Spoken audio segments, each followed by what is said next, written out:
आज रक्षाबंधन का त्यौहार,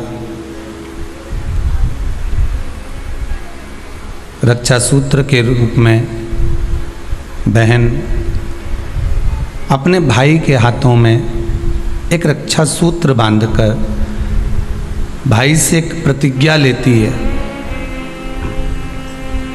कि आप इस भूमि पर जब तक मेरे प्राण हैं तब तक मेरी रक्षा करोगे। शंकर जब करुणा करता है तब जाकर कहीं हम भगवान की भक्ति को प्राप्त कर पाते हैं।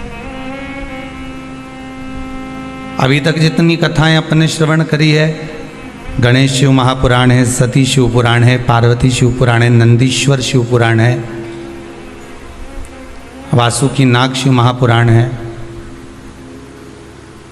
कौमार्य शिव महापुराण है। ऐसी सारी पुराणों को सुनते सुनते सुनते सुनते अब व्रत पर आ गए, क्योंकि श्रावण की पूर्णिमा पूर्ण होने के बाद में, वैसे तो श्रावण महीने के भी बहुत व्रत होते हैं, और उसको श्रावण की पूर्णिमा होने के बाद में जब माताओं के व्रत चालू होते हैं तो ये कार्तिक के महीना पूर्ण हो जब तक इनके व्रत चलते ही रहते हैं।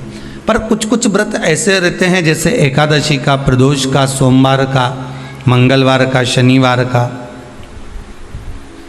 शुक्रवार का, बृहस्पतिवार का।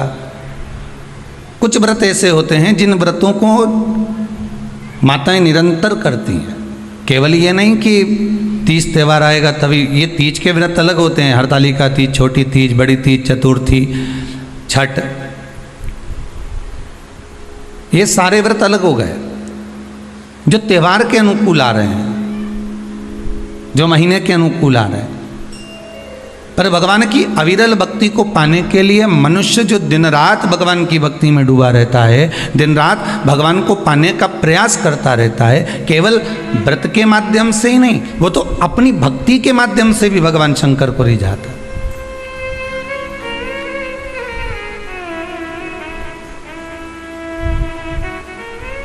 आज संपूर्ण विश्व में सबसे ज़्यादा आनंद की बात तो यह है कि आज रक्षाबंधन का त्यौहार है, और रक्षाबंधन का त्यौहार होने के साथ साथ भी लोग राखी भी बंधवा रहे हैं और टीवी खोलकर शिव महापुराण की, क्योंकि व्रत नहीं छूट जाए। यह केवल व्रत की कथा नहीं है, आपका व्रत भी है। ना जाने कितनी गलतियां हम व्रत करते समय कर जाते हैं, ना जाने कितनी गलतियां हम व्रत के पहले कर जाते हैं या व्रत के बाद कर जाते हैं।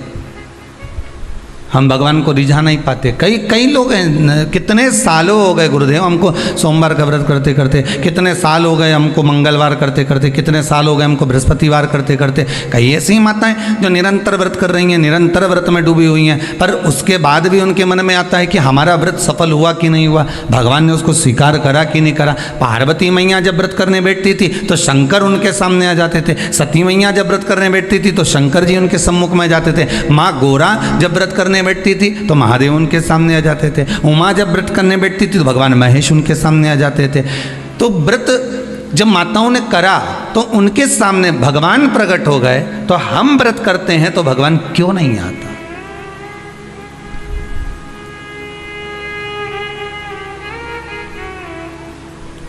आप आए नहीं और सुबह हो गई, मेरी पूजा की थाली धरी की धरी रह गई। आखिर कारण क्या है? क्या कारण हो सकता है?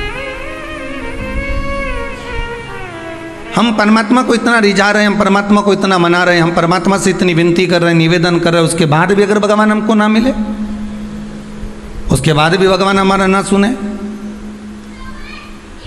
तो फिर दुख तो होता है ना कि भगवान आखिर क्यों नहीं सुन रहा। कुछ कुछ माताएं कर रही थी, गुरु जी हमने ये करा, उसके बाद भी भगवान ने हमारा ना सुना।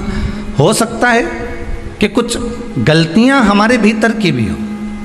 हम इस शरीर से तो परमात्मा को रिझा रहे हैं, हम इस शरीर से तो भगवान को मनाने का प्रयास कर रहे हैं, हम शरीर के द्वारा तो मंदिर तक पहुंच जा रहे हैं, हम शरीर के द्वारा तो हम मंदिर में जाकर जल भी चढ़ा रहे हैं, अभिषेक भी कर रहे हैं, पूजन भी कर रहे हैं, अर्चना भी कर रहे हैं, पर साथ में मन नहीं जा रहा हो, तो साथ में मन नहीं पहुंच रहा हो। तो कथा भी कितने सुंदर दिन प्रारंभ हुई है महाराज। श्रावण की पूर्णिमा, और कथा जो प्रारंभ हुई है वो भी व्रत। और बहुत समझने वाली बात है कि आज के दिन कई बहनें ऐसी होती हैं जो भाई के यहाँ नहीं जा पाती, कई भाई ऐसे होते हैं जो बहनों के यहाँ नहीं जा पाते।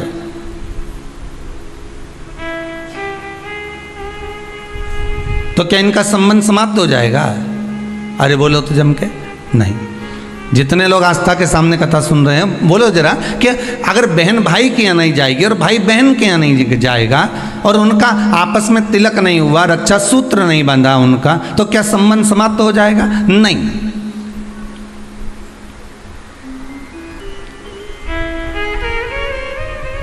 संबंध केवल शरीर का नहीं है, संबंध आत्मा का भी है।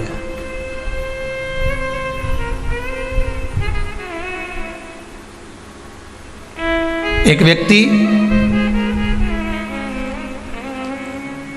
अपने नगर में निवास करता था, रहता था, और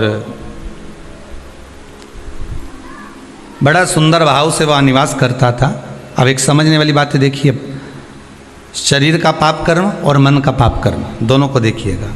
वो अपने गांव में, नगर में निवास करता।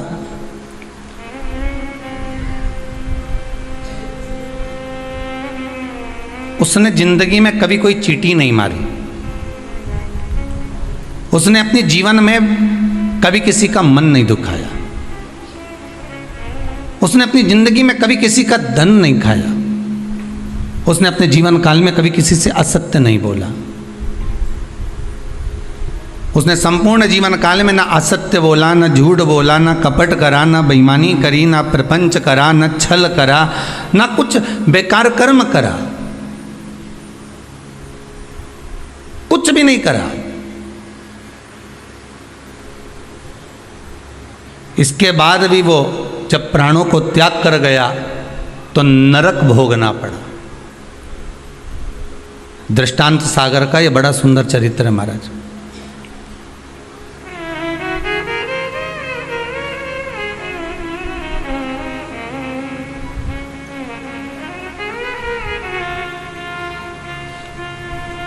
नरक भोग रहा है। ऊपर गया, चित्रगुप्त महाराज बैठे थे, इसके पाप गिना रहे थे। तो देवऋषि नारद का वहीं पर आगमन हुआ। श्रीमन नारायण, नारद जी ने तो पूछ लिया। संत के मन में अगर कोई प्रश्न आता है तो संत तुरंत पूछ लेता है कि आखिर कारण क्या है। भगवंत के मन में, अर्थात भक्त के मन में भी कोई प्रश्न आता है तो वो भी पूछ लेता कारण क्या है। तो देवऋषि नारद ने पूछा कि ये कारण बताओ कि इसने ना कभी चोरी करी, ना कभी कपट करा, ना कभी बेईमानी करी, ना कभी प्रपंच करा, ना कभी किसी को धोखा दिया, ना किसी का धन खाया, ना किसी का वैभव खाया, ना कभी मुख से अपशब्द कहा। फिर आखिर बात क्या है कि इसको इतने सारे नरक क्यों भोगना पड़ रहे हैं? 94 नरकों में से कम 50 नरक में तुमने इसको डाल दिया।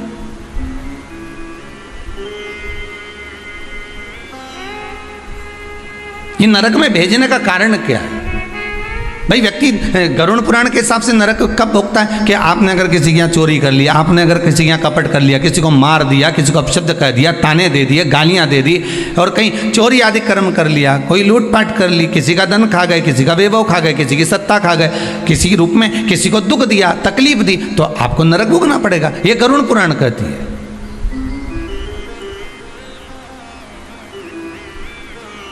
तो देवऋषि नारद ने पूछ लिया चित्रगुप्त महाराज से, धर्मराज से, ये बताओ कि इसने ये कुछ करा है क्या? तो क्या कुछ भी नहीं करा। इसने अपनी स्त्री को हाथ उठाया क्या? नहीं। इसने अपने बच्चों से कुछ कहा क्या? नहीं। बच्चों ने इसको कुछ कहा क्या? नहीं। इसने अपने माता पिता की सेवा नहीं करी क्या? करी। सब कुछ करा इसने। फिर नरक किस लिए दिया गया? नरक का कारण क्या है? क्यों नरक भेजा जा रहा है?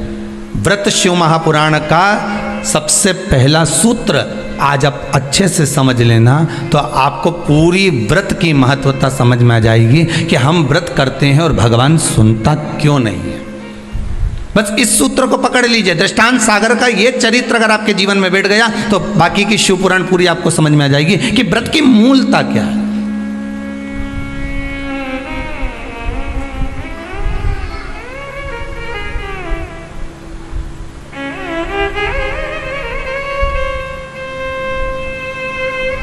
कारण क्या हो सकता? देवऋषि नारद ने पूछा तो धर्मराज बोले बस केवल एक कारण है। कौन सा? जब ये बैठता था इस शरीर के द्वारा इसने कोई बेकार काम नहीं करा। इस शरीर के द्वारा ये कोई किसी को कपट नहीं करा, किसी का धन नहीं खाया, वैभव नहीं खाया, किसी को अपशब्द नहीं कहा। इस शरीर के द्वारा कुछ नहीं करा इसने। फिर बचा काहे से था? तो कहा इस इंद्री के द्वारा, मन के द्वारा। क्या करा मन से? तो क्या मन के द्वारा ये जहाँ बैठता था वहाँ मन में सोच लेता था कि ये कितना बेकार व्यक्ति है, इसके साथ तो ऐसा हो जाना चाहिए, इसके यहाँ कितना वैभव इकट्ठा हो गया, इतना धन एकत्रित हो गया होगा तो ये धन का करेगा क्या, इसके यहाँ तो ऐसा होना चाहिए कि डाका डल जाना चाहिए। इसने विचार करा, फिर विचार आया कि बताओ कितनी सुंदर स्त्री है, कितनी सुंदर नारी है, इतनी सुंदर नारी तो मेरे साथ में होना चाहिए थी।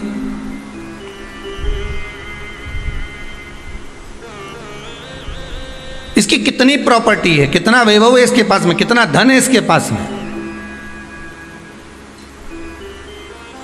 कुछ ऐसा हो जाए कि इसका धन संपूर्ण मेरा हो जाए, इसका पूरा वैभव इतना जितना इसका धन है ये सारा के सारा मेरा हो जाए। अब बोलो शरीर से कुछ कर रहा है क्या वो? जितने आस्था पर सुन रहे हो, जितने फेसबुक यूट्यूब पर सुन रहे हो, दिल से बोलना, उसने शरीर से कुछ करा? नहीं। शरीर से कोई चोरी करी? नहीं। शरीर से किसी को मारा? नहीं। किसी का धन खाया? नहीं। पर कर क्या रहा है?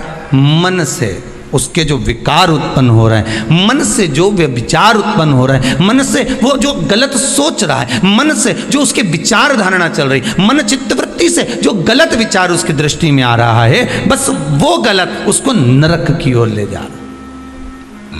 अब तुमने व्रत तो करा, आज कई माताओं का पूर्णिमा का व्रत भी होगा, ऐसा नहीं है, जाएगी राखी बांधने तो कह भी देगी हमारी तो पूर्णिमा, जी हम तो तुम्हारे भाभी भोजन नहीं करें। भाई ननंद और आती हैं तो कह भी देती हैं कि आज तो हमारे पूर्णिमा है, हम काहे को भोजन करें तुम्हारे यहाँ, आज हमारा पूर्णिमा का व्रत है। और कई तो रक्षाबंधन पे इसलिए भी नहीं आती कि जाके करेंगे क्या, राखी बांधेंगे और रोटी का बोलेंगे तो रोटी तो खा ही नहीं सकते अपन, व्रत है अपना, तो एक टाइम तो खा सको। पूर्णिमा के व्रत का तो महत्व है, एक टाइम तो भोजन कर सकते हो।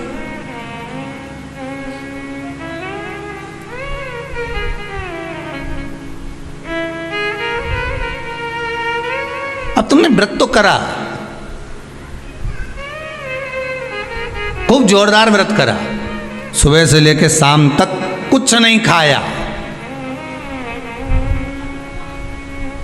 कुछ भी नहीं खाया, पर ये मन बार बार अगर दौड़ कर कहीं चले गया, डब्बे में सब लोग भोजन कर रहे थे और सभी लोग प्रसाद को पा रहे थे, सभी लोगों के मन में भाव आया कि कितना सुंदर भोजन बना है, आज तो बाफला एक नंबर का बना है, आज बाटी तो बहुत जोरदार बनी। अब तुमने बनाई तो जीजी के लिए ही थी, ननन के लिए थी, घर में बेटी के लिए थी, और आज तो मेहमान आया ना, भांजा ने भांजी ने सबके लिए बनाया, और मालूम पड़े ननंद आके कह दे कि नहीं हमारा तो आज श्रावण की पूर्णिमा का व्रत है, आज हम कुछ खाएंगे ही नहीं। अब तुमने बाटी तो बना दी, बाफला तो बना दिया, पूरन पोली तो बना दी, तुमने आज आलू बड़ा तो बना दिया, सब्जी पकौड़ा मंगोड़ा सब बना दिया तुमने, पर बेचारी वो बहन भले राखी बांध रही है, भले वो माँ आई हुई है, उसका व्रत भी है, पर उसकी जो मन है ना थोड़ा सा वो बाफले में तो जरूर जाए,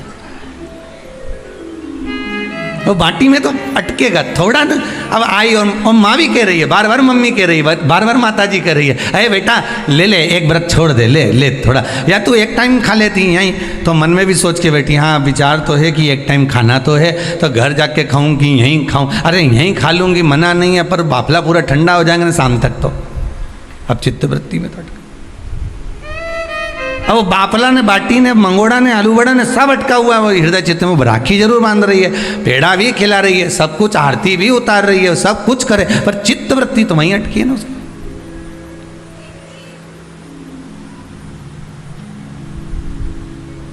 इसलिए शायद लोग भजन में गाते हैं,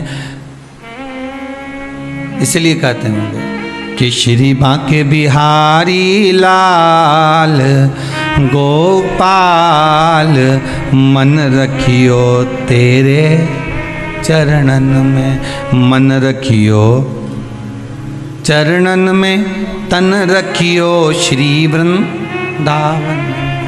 बस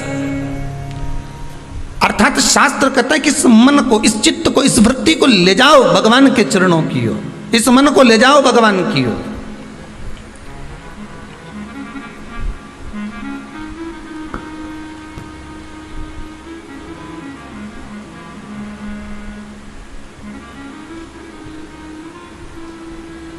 इस मन को परमात्मा तक ले जाओ। मन को लेकर जाना है हमको व्रत तक। केवल शरीर का व्रत नहीं होना चाहिए। अगर केवल शरीर का व्रत कर रहे हो ना तो किसी काम का नहीं। आप भले जीवन भर सोमवार का व्रत करते रहो, आप जीवन भर प्रदोष का व्रत करो, जीवन भर एकादशी करो, जीवन भर द्वादशी करो, त्रयोदशी करो, तुम्हारी मर्जी पड़े जो व्रत करो, सोमवार मंगल बुध गुरु शुक्र शनि सारे करो, पर तन से कर रहे हो तो कोई मतलब का नहीं।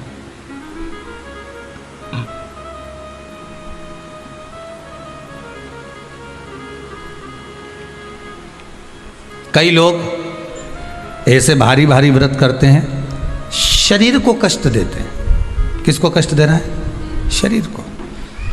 पर हमारा शिव महापुराण तो कहता है कि शरीर को कष्ट देकर आत्मा सुखी रह सकती है क्या? अरे बोलिए तो जम के नहीं। बेटा बेटी बहू पोता पोती जमाई ये जितने भी हैं ना, अगर कोई बीमार पड़ जाए, किसी को कष्ट हो जाए, किसी को कोई बीमारी लग जाए, कोई तकलीफ हो जाए, तो घर की माँ सुखी रह सकती है क्या? नहीं। माता को तो दुख हो जाएगा, मेरा बेटा, मेरी बहू, मेरी बेटी, मेरा जमाई, मेरा पोती पोता, मेरा नाती पंती, मेरा भांजा, ये माँ दुखी हो जाएगी। ये मन आत्मा, ये मन जो है ना, ये माँ ही है। शरीर अगर कष्ट में आ गया तो इस मन में कुछ होगा?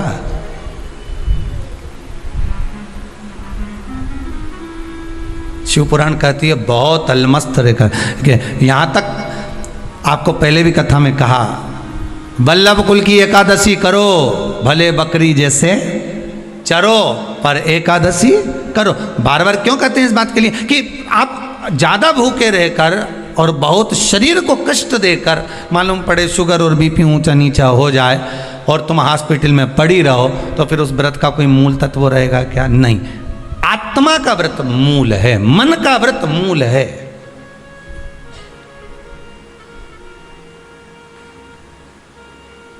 कोई तुमसे कहे ऐसा व्रत है जिस व्रत में तुम्हें सोने का हंडा मिलेगा, सोने का मटका मिलेगा, पर एक बात याद रखना, 5 दिन तक कुछ ना तो खाना है, ना पानी पीना है, ना कुछ ध्यान रख, बस एक जगह पर पड़। अब ऐसा हंडा पाकर भी क्या करो कि सोने का हंडा तो घर में आए और तुम ऊपर जाओ। अब ऐसा हंडा पाकर भी क्या करोगे? अब मालूम पड़े सोने का हंडा तो आ गया घर के अंदर और तुम चल दिए ऊपर। अब क्या ऊपर से आओगे नीचे खर्च करने के लिए सोने का हंडा का माल? नहीं चाहिए। प्रथम सुख निरोगी काया, द्वितीय सुख घर में माया। ये दूसरे नंबर पर आती है माया। दूसरे नंबर पर आता है धन, संपदा, सत्ता, वैभव, ये दूसरे नंबर पर है। अभी बीच में जब ये कोरोना महामारी का कहर चल रहा था, अब तो थोड़ा बाबा की कृपा है विश्वनाथ की कि आप धीरे धीरे कोरोना महामारी धीरे धीरे जा रही। ये शंकर की कृपा मान लो। पर बीच में जब कोरोना महामारी का दूसरा जो लहर चालू हुई थी, उस लहर में आपने सुना होगा कि ना जाने वो कहाँ के विधायक थे, तो वो मालूम पड़े चले गए। फिर अखबार में देखा, टीवी में देखा कि वहाँ का मंत्री थे या विधायक थे, वो चले गए, कहीं कोई चले गया। आप विचार करो जरा, एक विचार करना कि कितना रुपया चुनाव में खर्च करा होगा, कितना धन लगाया होगा, कितना अनाप शनाप पैसा लगाया होगा, और जीत हासिल हो गई और जीत मिल भी गई, और उसके बाद ये कोरोना महामारी में चले गए। अब बताओ ईमानदारी से, तो हंडे का करोगे क्या? अब वो सोने का अंडा का कोई काम है?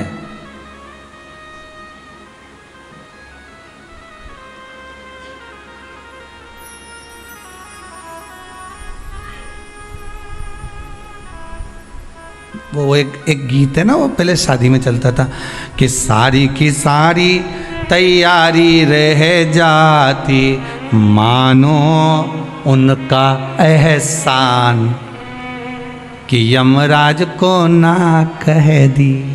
नहीं तो मालूम पड़े सब जोड़ के रखा, धन वैभव संपदा सत्ता सब आ गई तुम्हारे पास में, और मालूम पड़े इतने में वो हाँ करके भेज दे यमराज को, जा उठा ला, और सब धरा की धरा रह जा। क्या करो उसका? फिर वो वैभव, वो धन, वो दौलत, वो संपदा, वो सत्ता का क्या करोगे?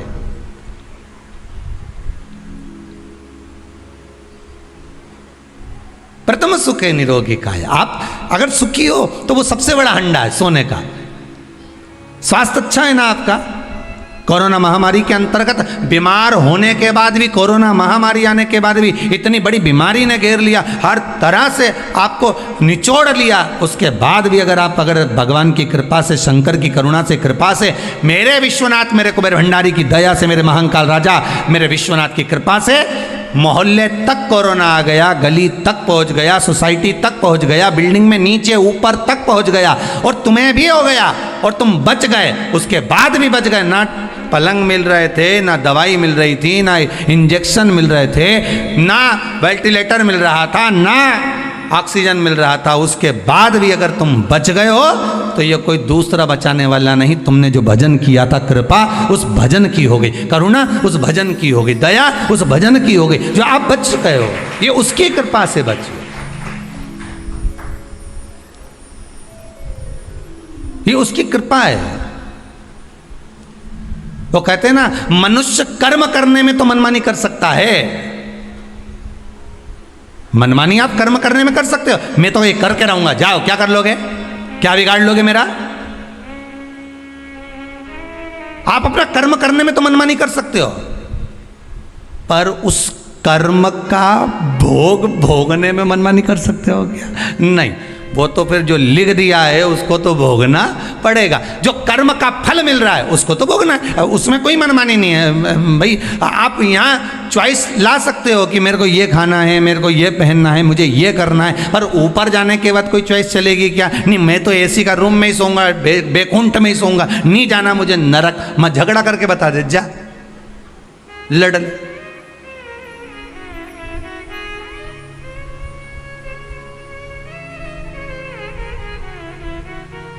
नहीं, मेरे लिए तो तुम रसगुल्ला ही लाओ, मैं तो नहीं। अब अभी तो आज बहन राखी बांधने आई होगी तो भाइयों ने भी कह दे, डब्बा लाई क्या मिठाई का, कौन सी लाई, बंगाली लाई कि कौन सी लाई बता जरा, है कि मावा की लाई, कौन की दुकान से लाई बता, उसका नाम भी बता, डब्बा पे पड़ रहा है, हाँ लिखी है,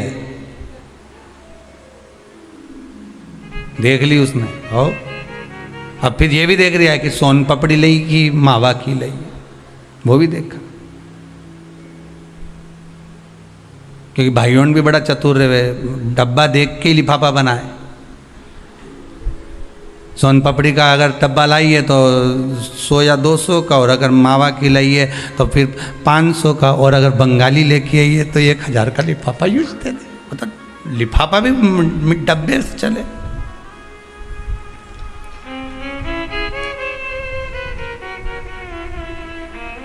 और वो फिर बहन लेके आती है ना, नारियल लाती है, श्रीफल,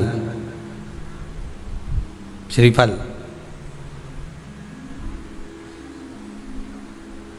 गोला नहीं, नारियल का सूखा गोला नहीं, क्या लाती है? श्रीफल। गोला तो आजकल फैशन का हो गया, नारियल का गोला तो फैशन है, क्योंकि नारियल लेके जाएंगे, नारियल 10 रुपए का है, भाई को लगना चाहिए कि कोई VIP चीज़ लाई, इसलिए नारियल का गोला लिया। पर यहाँ कहीं पुराण में कहीं लिखा हो नहीं कि नारियल का गोला दिया था लक्ष्मी जी ने राजा बलि को, या इंद्राणी ने इंद्र को रक्षा सूत्र बांधा था तो उसमें नारियल का गोला दिया था, यहाँ कहीं लिखा हुआ तुम कहीं पढ़ो तो मुझे जरूर भेज देना। रहे हो उसमें श्रीफल, जिसमें जल हो, पानी हो, और पानी वाला फल जब हाथ में देकर रक्षा सूत्र बांधती है बहन, तो भाई का भी घर भरा रहता है और बहन का भी घर भरा रहता है।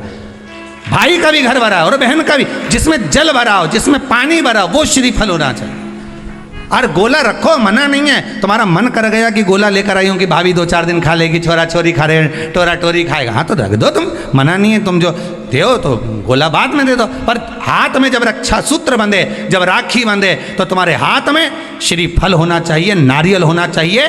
क्यों? पहले की कथा में आप स्मरण करेंगे, जो हमने मुंबई में स्कंद पुराण वाची थी, उसमें वर्णन किया था, श्रीफल कार्तिकेय बाबा का प्रतीक है, श्रीफल संत का प्रतीक है, स्कंद का प्रतीक है।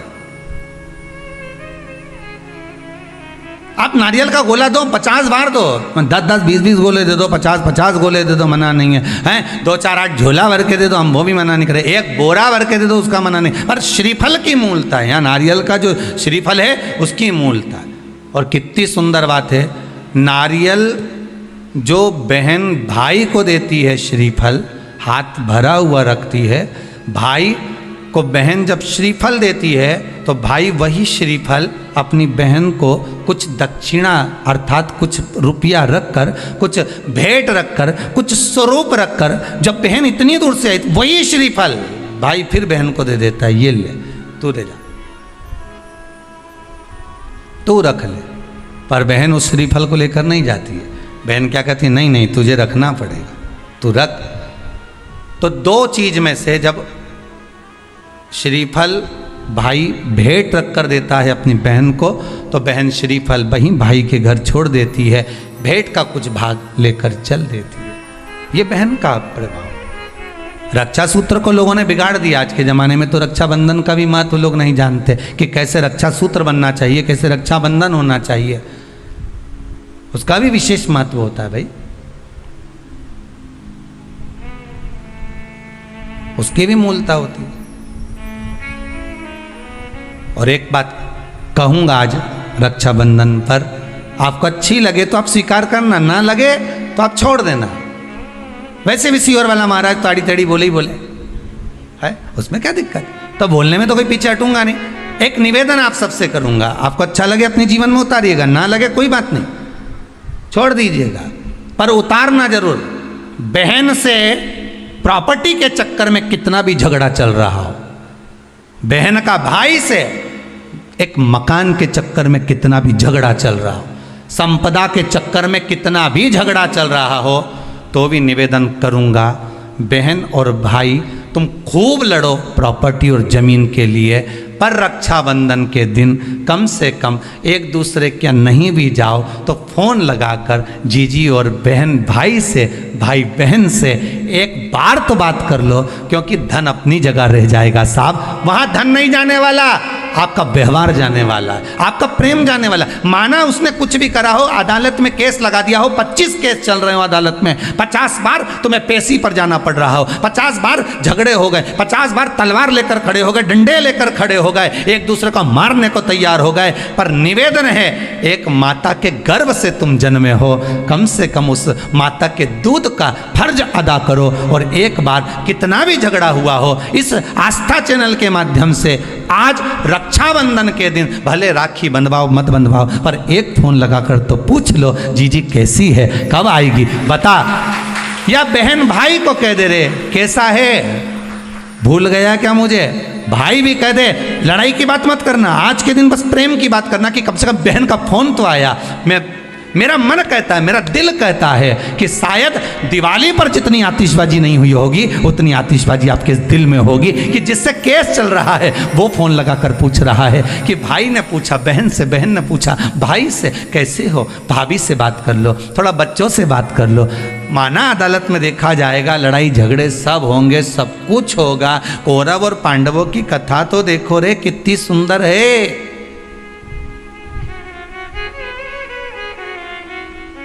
कितनी सुंदर है।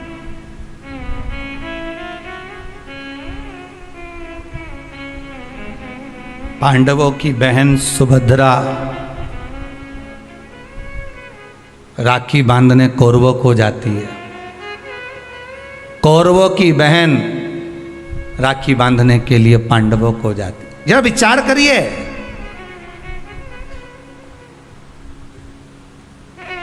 क्या युद्ध के मैदान में लड़े नहीं, क्या युद्ध के मैदान में मरे नहीं, युद्ध अपनी जगह पर है, लड़ाई अपनी जगह पर है, पर एक त्योहार कम से कम आज बूढ़ी सी बूढ़ी भी माँ होती है ना, तो रक्षाबंधन पर तो उसको भी मायके की याद आती है सब। क्यों नहीं जाती वो? क्योंकि ये घर कौन देखे, बहुवन सब चली गई तो उसको तो देखना है ना। बूढ़ी से बूढ़ी भी माँ हो ना, तो उसको भी याद आती है मायके की। वो बहू से कह देती है ले लिफाफे में थोड़ी सी 2 राखी रख दे और मारा दोना भाई उनके लिए कोरियर कर दे। 5 दिन 8 दिन पहले से कह रही है भेज दी क्या बेटा, भेज दी क्या बेटा? हाँ मम्मी भेज दी है। वो पहुँच जाए, उसमें एक पत्र लिख के डाल दे कि बंधवा लेना, वो थारी बुआ ने भेजी है, बंधवा लेना, तेरी बहन ने भेजी है।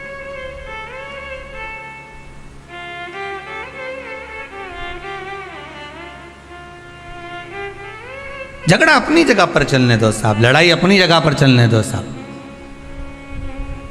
विवाद अपनी जगह पर चलने दो साहब। पर इस दिल को, इस मन को एक बार तो लेकर जाओ। मत जाओ तुम राखी बंधवाने, मत जाओ तुम राखी बांधने, पर फोन तो लगा लो। एक बार तो दिल से कह सकते हो कि कैसी हो, भले कितना झगड़ा, कितना लड़ाई, कितना विवाद क्यों ना हो। अच्छा लगे तो आप अपने पास रखना, बुरा लगे तो छोड़ देना, हो कोई बात नहीं। और दोनों के मन में ये बात भी नहीं आना चाहिए जब फोन लगाएं तो कि समझौते के लिए लगाया होगा या धन के लिए लगाया होगा। ये भी मन में भाव मत लेकर आना, वो तो इसलिए लगाया है कि सियोर वाला महाराज बोला है। और तो शंकर जी आज्ञा कर रहे हैं। शंकर शिव पुराण से व्रत शिव महापुराण की कथा आज श्रावण के इस पूर्णिमा के दिन रक्षाबंधन पर जो प्रारंभ हुई है, हो सकता है ना जाने कितने भाई बहन इस कथा के माध्यम से वापिस जुड़ जाएं, उसकी प्रसन्नता रहेगी साहब। आप कर लो एक बार,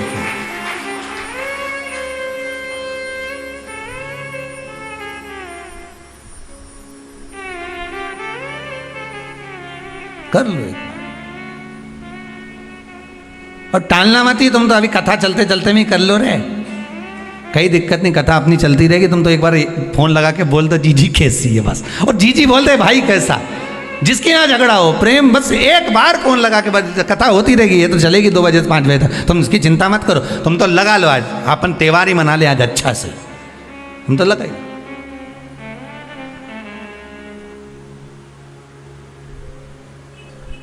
और फिर सूचना जरूर देना हो हमको, व्हाट्सएप पे जरा भेज देना, समिति के व्हाट्सएप पे, कि हमारा इतने साल का झगड़ा था, बाबा ने कृपा कर फोन पे बात कराई, इतनी प्रसन्नता हुई ना। तो बड़ा ये भी हमें सुनने को मिलेगा ना, तो बड़ी आनंद होगा इस चीज़ का। आप प्रसन्न रहो, आप आनंद। शंकर की, भगवान शिव की बहन क्षिप्रिया पूरी दुनिया की सबसे बड़ी राखी वही बनती है, उज्जैन के महाकाल को। पूरी दुनिया की सबसे बड़ी राखी उज्जैन के महाकाल को ही बनती है। और कैसी थी माता क्षिप्रिया, जरा उठा के चरित्र तो देखो क्षिप्रिया माता का। क्या करती थी, भाभी भोजन बना के रखती, नंदी को खिला के चली जाती। पार्वती जी भोजन बनाती और ननंद आती और बना हुआ भोजन उठाए सारा, जैसे ही भाभी गई बाहर बर्तन मांजने, और क्षिप्रिया ने उठाया भोजन नंदी को खिला दिया, ले नंदी जल्दी से। और नंदी नहीं दिखे तो भृंगी तू खा ले, श्रृंगी तू खा ले। अच्छा चतुर भी इतने थे ये नंदी भृंगी श्रृंगी कि खाने के बाद डब्बा कम मांझ के रख देते तो पता ही नहीं चलता था भोजन करके।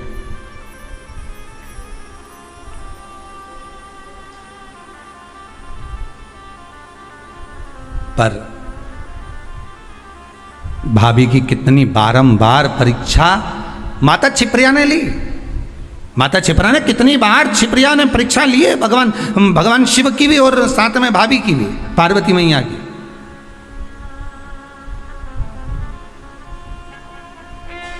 कितनी परीक्षा। और उसके बाद जब दूषण नाम के राक्षस के साथ युद्ध हुआ भगवान शंकर का, और शिव जी ने कह दिया कि दूषण नाम के राक्षस का संहार करना है, पर इसके रक्त से जो दूषण और उत्पन्न हो जाएंगे, इनको मारने के लिए, इसके रक्त को धोने के लिए मेरी बहन क्षिप्रिया को बुलाइए। तो क्षिप्रिया को क्यों? आखिर छिपरिया को किस लिए बुलाया जाए? अगर रक्त को धोना है तो गंगा को बुला लो, नर्मदा जी को बुला लो, सरयू जी को बुला लो, मंदाकिनी को बुला लो, जमुना को बुला लो, सरस्वती को बुला लो, ये छिपरिया को क्यों? शंकर जी कहते हैं सारी नदियों ने तप करा, सारी नदियों ने तप करा और भगवान से वर मांगा। यमुना जी ने वर मांगा कि ठाकुर इस भूमंडल पर रहूं, आपके चरणारविंद की रज मिलती रहे। गंगा ने वर मांगा मेरा नाम आपके नाम के साथ जुड़ा रहे। मंदाकिनी ने वर मांगा मुझे राघव के चरण मिले। सरयू जी ने वर मांगा मुझे राम जी के चरणारविंद मिले। राम अगर अपने प्राणों को भी त्यागे तो मेरे जल में ही त्यागे। ये सरयू जी ने मांगा। पर केवल एक नदी ऐसी है, नर्मदा जी ने भी मांगा मेरा कंकर संकर बन जाए। केवल एक नदी ऐसी है जिस नदी ने 33 कोटि देवताओं से कुछ नहीं मांगा, और वो नदी नहीं शंकर जी की बहन। शंकर जी क्या मांगते तुमसे? भोलेनाथ जी ने कभी तुमसे कुछ मांगा कि मेरे यहाँ 1 किलो मिठाई का डब्बा लेके आओ रे? शंकर जी कभी बोले कि मेरे यहाँ तुम ये लेके आना, ने सोना लाना, ने चांदी लाना, ने अंबारी लाना, ना ये लाना? शंकर जी तो कहे तुम आ जाओ, 1 लोटा पानी हो तो चढ़ा जाओ, दूध हो तो दूध, दही हो तो दही, नहीं मिले तो बेलपत्र, बेलपत्र भी नहीं ला सको तो मेरी उठा के मुझ पे ही चढ़ा दो, और इतना भी नहीं ला सकते तो 3 बार ताली बजा दो। ये भी नहीं कर सकते तो शिखर का दर्शन कर लो, और ये भी नहीं कर सकते तो मंदिर के सामने से निकल जा। बस इतना तो कर सकते हो, नहीं गाड़ी ली भुड़ भुड़ करे देखता वो निकल जाए, बस उतने में समझ जाए बहुत है। अरे जिससे स्नेह होता है ना, जिससे प्रेम होता है, मेरे शंकर को अगर आप स्नेह करते हो, प्रेम करते हो, शिव के प्रति समर्पित हो, शंकर के प्रति आपका वात्सल्य, आपकी करुणता, आपका आनंद शिव से अगर जुड़ा हुआ है, तो मात्र गाड़ी लेकर भी निकल गए तो वो देख लेगा कि गया है अभी यहाँ से हो, और तुमने देख लिया बैठा है महादेव के अंदर, उतना ही बहुत है।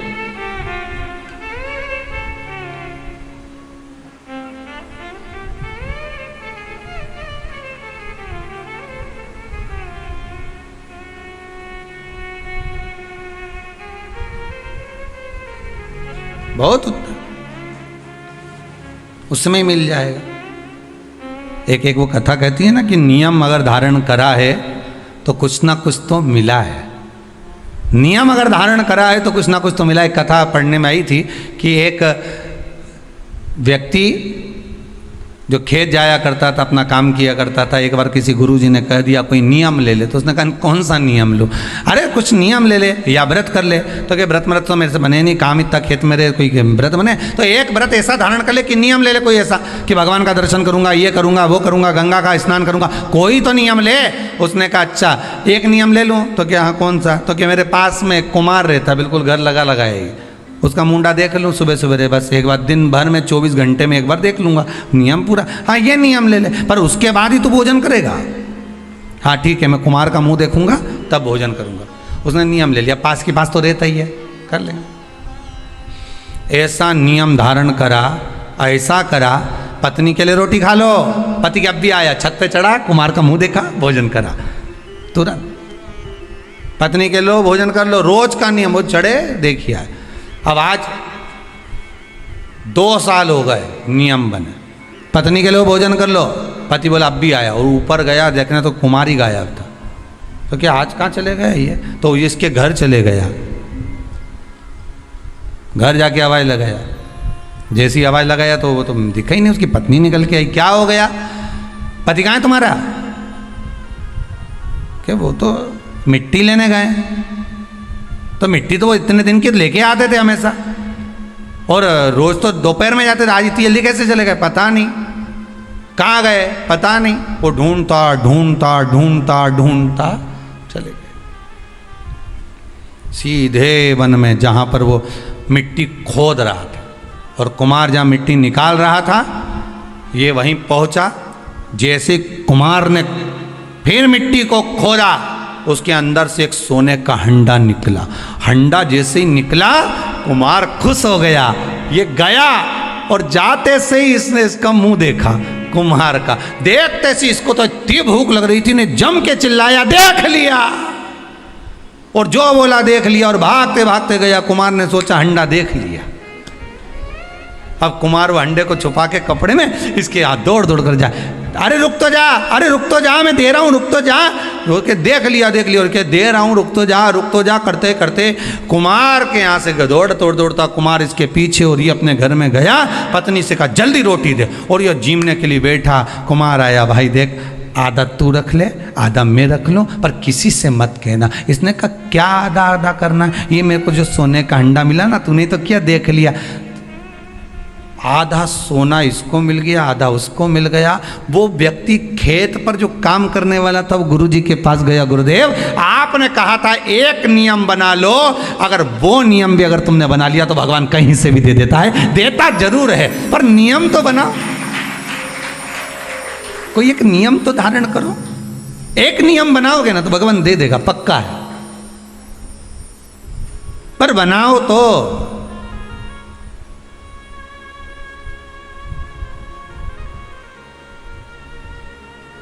इस कहानी को एक बार चंडीगढ़ में बोला था, तो वहाँ पर एक माता जी उठ के बोली अगर हम झगड़े का नियम बना ले तो हमने कहा ये बनाने की वो जरूरत का है झगड़े का नियम, ये तो बना बनाया है रोज का ही, प्रतिदिन का ही, अब इसको बना के क्या करोगे, है इसको बनाओगे भी तो क्या करोगे।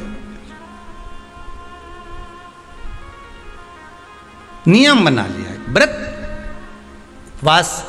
आखिर जी छिप्रिया ने शंकर भगवान की बहन छिप्रिया, आखिर इसकी इतनी बलता कैसे आ गई, इतनी प्रबलता कैसे आ गई। लोग गंगा महारानी को ज़्यादा पूछें, यमुना जी को पूछें, नर्मदा को पूछें, सरयू जी को पूछें, मंदाकिनी को पूछें, पर छिप्रा की महत्वता इतनी कैसे आ गई। तो कहा ये कोई साधारण नहीं है, गंगा का जल उलाते तब ये दूषण नाम के राक्षस का जो रक्त है उसको धोते, या यमुना जी को सरयू जी को बुलाकर धुलवाते, पर मेरी बहन छिप्रिया आएगी, जल के वेग में आएगी, उसको ही क्यों। तो कहा उसने आज तक कुछ नहीं मांगा, कुछ भी नहीं। कितना सुंदर संवाद है। आज रक्षाबंधन पर छिप्रिया का चरित्र बहुत ध्यान से सुनना। उज्जैनी जाओ ना तो महाकाल की नगरी में, तो छिप्रा का दर्शन कर कर आया करो। उज्जैन महाकाल की नगरी में जब जाओ तो माता छिप्रा का दर्शन करो, कि ऐसी बहन नहीं मिलेगी जिसने अपने भाई से कभी कुछ नहीं मांगा, और उल्टा अपने भाई के लिए जब देख लिया कि दूषण नाम के राक्षस ने 84 रूप रख लिए हैं, तो क्या करूं मैं, करूं क्या। शंकर भगवान के सामने खड़ी हुई छिप्रिया कहती है मुझे आने में देरी हो गई भैया, तो चिंता मत कर, मैं तुझे 84 टुकड़े में काट देती हूं। अपना जल का रूप रखा, 84 टुकड़े में माता छिप्रिया ने अपने भाई भगवान शिव को बांट दिया। शंकर जी 84 महादेव हो गए। पूरी दुनिया में केवल एक उज्जैनी ऐसी है जहां पर 84 महादेव हैं। पूरी दुनिया में केवल एक भूमि उज्जैनी नगरी, महाकाल की नगरी ऐसी है जहां पर 84 महादेव विराजमान है, और वह भी माता छिप्रा की देन। छिप्रिया, मैं तेरे को 84 रूप दे देती हूं भैया, 84 रूप देती हूं तेरे को, तो चिंता मत कर, जा और जाकर दूषण नाम के राक्षस का संहार करो। प्रभु भगवान शिव ने 84 रूप रखे और दूषण नाम के राक्षस का संहार करा। ये बहन होती है जो भाई से कुछ मांगती नहीं है,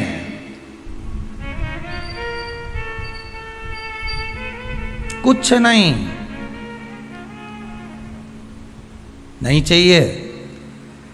बहन तो कहती है मुझे क्या चाहिए, तुम दे भी दोगे साड़ी तो क्या करूंगे, मेरे पास तो पहले से बहुत सारी पड़ी है, क्या करना भैया। भाभी रहने दो, बस व्यवहार अच्छा रखो, प्रेम अच्छा रखो, वाणी अच्छी रखो, मीठा बोलो, अच्छे से बोलो, बस इतना चाहिए और कुछ भी नहीं चाहिए, मुझे और कुछ नहीं चाहिए।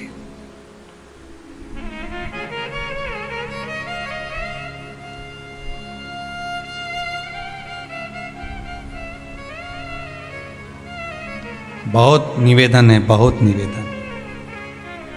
रक्षाबंधन के आज के इस भाव को पहचानिएगा जरूर। लेन देन से कुछ नहीं होता, लेना और देना तो अपनी जगह पर होता है, लेन देन से कोई मतलब नहीं, मतलब है केवल प्रेम से। केवल स्नेह।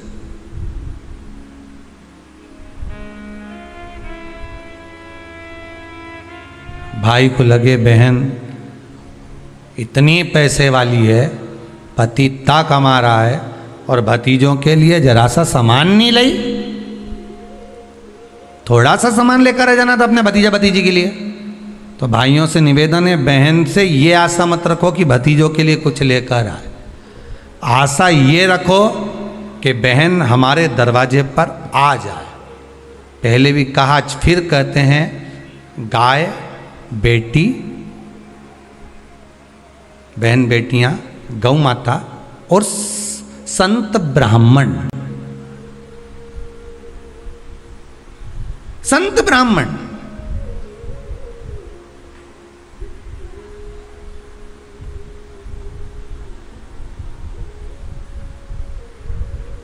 गाय बेटी और संत ब्राह्मण, ये तीनों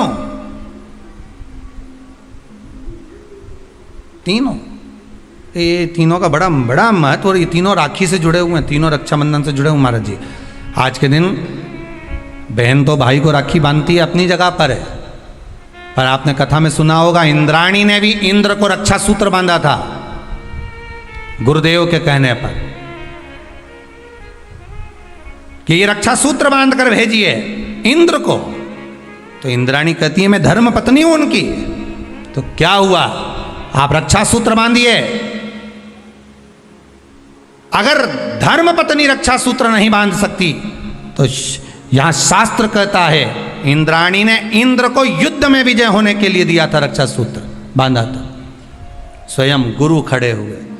शास्त्र कहता है आज के दिन अगर बहन बेटी आए ना आए, या रक्षा सूत्र आपके हाथ में बंधा हो ना बंधा हो, या आपकी दुकान में, व्यापार में, गल्लक में, कांटे में, तोल कांटे में आदि आदि की जगह पर रक्षा सूत्र ना बंधा हो, तो किसी ब्राह्मण को फोन लगाकर बोलिए, ब्राह्मण को बुलाइए और ब्राह्मण से कहिए कि आकर हमारी दुकान में आप रक्षा सूत्र बांध दीजिए। गाय, ब्राह्मण, साधु, संत और बहन बेटी, ये तीन काल का हरण करती है, इसलिए इन तीनों की महत्वता। जब ये राखी जो बनती है ना, ये रक्षा सूत्र जो तुमने बांधा है, ये मोली जो बांधते हैं, कलेवा जो बांधते हैं, ये रक्षा सूत्र बहुत दिन तक जब बंधा रहता है, बंधा रहता है, बंधा रहता है, पूरा समय 8 महीने, 9 महीने, 6 महीने, 4 महीने, 3 महीने, जितना भी आप लोग बांध कर रखते हैं, जितना भी 8 दिन, 15 दिन, 20 दिन, जब तक आप बांध कर रखते हैं, उसके बाद में इसको खोलने के बाद कहाँ डाला जाता है?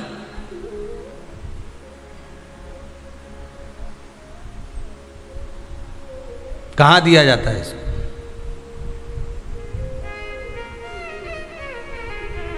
वो रक्षा सूत्र को कहाँ डाला जाता है?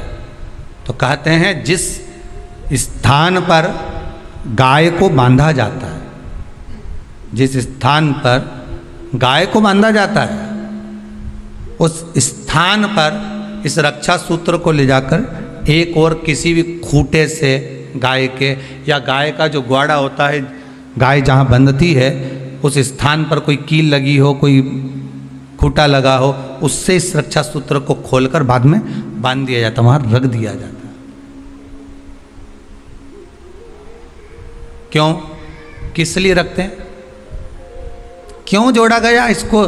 हिंदू धर्म में रक्षा सूत्र को गाय से क्यों जोड़ा गया? उसका कारण केवल इतना है कि गौ माता, जब तक आपने रक्षा सूत्र बांधा, इसके बाद रक्षा सूत्र आपने अगर गौ माता के उस ग्वाड़े में कहीं ले जाकर बांध दिया है, दे दिया है, रख दिया है, 33 कोटि देवता गौ माता के भीतर विराजमान होते हैं, 33 कोटि देवता गौ माता के भीतर रहते हैं। और केवल ये जो ये गाय जहाँ बंधती है, गौशाला जो होती है ना, गाय जहाँ बनती है, जहाँ पर गौ माता निवास करती है, हम तो कहते हैं लोग वृंदावन किससे मिलने जाते हैं? जम के बोलिए जरा, भगवान कृष्ण से, ठीक है? और भगवान कृष्ण किसको चराने जाते हैं? गौ माता। मतलब तुम कृष्ण जी के पीछे और कृष्ण जी गौ माता के पीछे। क्यों? तो उसका सीधा सीधा प्रसंग है कि गाय के ग्वाड़े में, गाय के उस आंगन में, गौशाला आदि में जहाँ गाय बनती है उस जगह पर अगर आपने रक्षा सूत्र बाद में बांधने के बाद 8-15 दिन, महीने भर, 2 महीने, 4 महीने, 6 महीने, 8 महीने के बाद में आपने वहाँ बांध दिया, रख दिया, तो जिसके हाथ में बंधा होता है उसकी रक्षा स्वयं गौ माता में विराजमान 33 कोटि देवता करते हैं। उसकी रक्षा का सूत्र फिर वो संभालते हैं, फिर वो आपके नहीं, फिर वो संभाले। कोई बड़ा काल आ रहा है, कोई बड़ा एक्सीडेंट होने वाला है, कोई ग्रह बेकार हो गया, उसको फिर संभालेगा कौन? वही गौ माता। गाय, बेटी और संत, ब्राह्मण, साधु, सन्यासी, तपस्वी, साधक, उपासक ये संभाल लेते, ये संभाल। एक नियम ले लो, कोई भी एक साधना, एक व्रत करो, मना नहीं, पर शरीर से नहीं। कहा इसको नरक क्यों भेज रहे हो? इसने क्या कर दिया ऐसा नरक भेजना पड़ रहा है? क्यों भेज रहे हो? किस लिए भेज रहे हो? कारण क्या है? क्या? तो कहा कारण केवल एक ही है, शरीर। केवल एक कारण है, शरीर से तो कुछ नहीं करा, पर मन विचलित हो गया, मन चला गया। और जब मन विचलित हो जाता है, तुम हाथ से, शरीर से भले कुछ करो ना करो, यहाँ तक शिव पुराण की कथा कहती है कि मंदिर में जाकर आप लोटा भर के पानी भी नहीं चढ़ाओ और मन से कह दो कि आज मैं भगवान शंकर को हृदय से, मन से, भाव से, आज मैं शिव को गंगा का जल चढ़ा रहा हूं, आज मैं शंकर भगवान को छिपरा का जल समर्पित कर रहा हूं, आज मैं नर्मदा जी का जल चढ़ा रहा हूं, आज मैं सरयू जी का जल चढ़ा रहा हूं। मन से कह दिया आपने, भगवान ने उसको स्वीकार कर लिया और आपको पुण्य भी मिल गया। हम तो आप लोगों से ये भी कहेंगे, अगर आप आस्था चैनल पर कथा सुन रहे हो, भाव से श्रवण कर रहे हो, व्रत शिव महापुराण की कथा को सुन रहे हो, तो एक बात अपने भीतर उतार कर रखना, आप कुबेरेश्वर धाम नहीं आ सकते क्योंकि अभी लॉकडाउन चल रहा है, नहीं आना, पर घर में बैठकर आप मन से तो कुबेरेश्वर धाम जा सकते हो कि कथा चल रही होगी, मैं कथा सुन लेता हूँ, वहाँ बैठकर वहीं बैठा हूँ, कथा का रस स्वादन कर रहा हूँ, आनंद से सुन रहा हूँ, बाबा उसका भी पुण्य तुम्हारे खाते में दे देगा, बाबा उसका भी पुण्य देगा।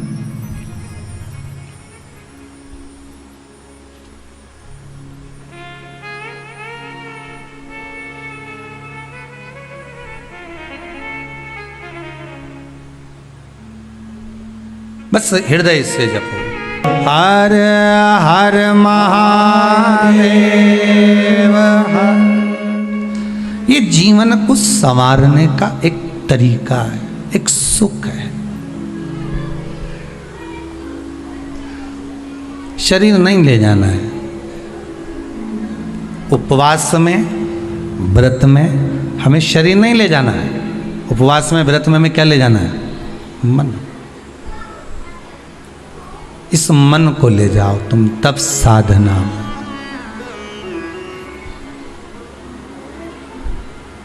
बोल मेरी जीवा हरि हरि, 10-10 भोजन पान करे, राम नाम में मरी मरी। बोल मेरी जीवा, अभी भी नहीं बोली हरि हरि। ये इस शरीर को अगर रोक रहे हो कि हाँ ये नहीं खाना है, मन नहीं खाएगा, वो नहीं खाएगा। आप कह दो कि मेरे को आज भोजन नहीं करना है, मन, शरीर नहीं करेगा पर मन तो दौड़ेगा ना। व्रत में मन मूल है। इसको नरक क्यों भेज रहे हो?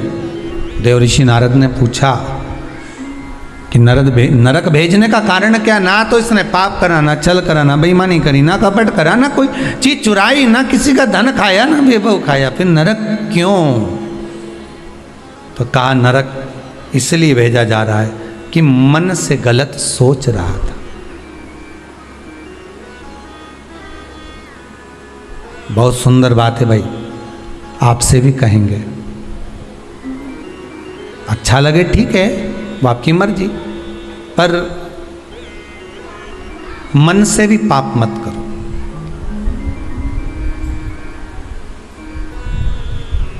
मन से पाप नहीं होना चाहिए। ये मन का जो पाप है ना, मन से किया गया जो पाप है ना, ये शरीर के द्वारा किए गए पाप से ज्यादा भोगना पड़ता है। तुमने मन में सोच लिया, हुए व्यक्ति को देखा किसी को और कह दिया बताओ कैसा है, मन में सोचा, बोला नहीं किसी को। फिर वही वाली बात आ गई, अगर हृदय में प्रेम होगा तो प्रेम दोगे, ठीक है। ये ताली एक हाथ से बजती है का, दो ही हाथ से बजती है ना। आप किसी को प्रेम दोगे तो सामने वाला आपको प्रेम देगा। आप स्नेह दोगे, स्नेह मिलेगा। आप अपने भीतर कपट रखोगे, छल रखोगे, बेईमानी रखोगे, प्रपंच रखोगे, तो वो भी वही देगा आपको। आप किसी से कोई बात छुपा रहे हो, आप किसी से कोई बात छुपा रहे हो और सामने वाले से आप चाहते हो कि ये मुझे सब कुछ बता दे, तो वो भी तो छुपाएगा।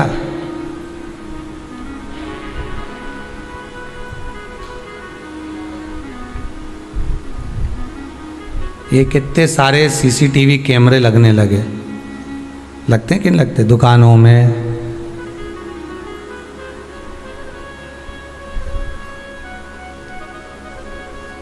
घरों में। जितने लोग आस्था पर कथा सुन रहे हो ना, आपके भी मोहल्ले में लगे होंगे, दुकानों में लगे होंगे, घरों में लगे होंगे, रोड पे लगे होंगे। कितने कैमरे लगे, ये सबसे बाद में लगे हैं, सबसे बाद में। ये कैमरे तक कब पहुंचे हम, आप और हम सीसीटीवी कैमरे तक कब पहुंचे हैं? जब मनुष्य का मनुष्य से विश्वास खत्म हो जाता है, मनुष्य का मनुष्य से विश्वास टूट जाता है, तब जाकर घरों में दरवाजे लगाए जाते हैं। नहीं तो पहले के ज़माने में तो पर्दे से काम चल जाता था, पर्दे लगाते थे। क्या खत्म हुआ? जम के बोलो जरा, विश्वास।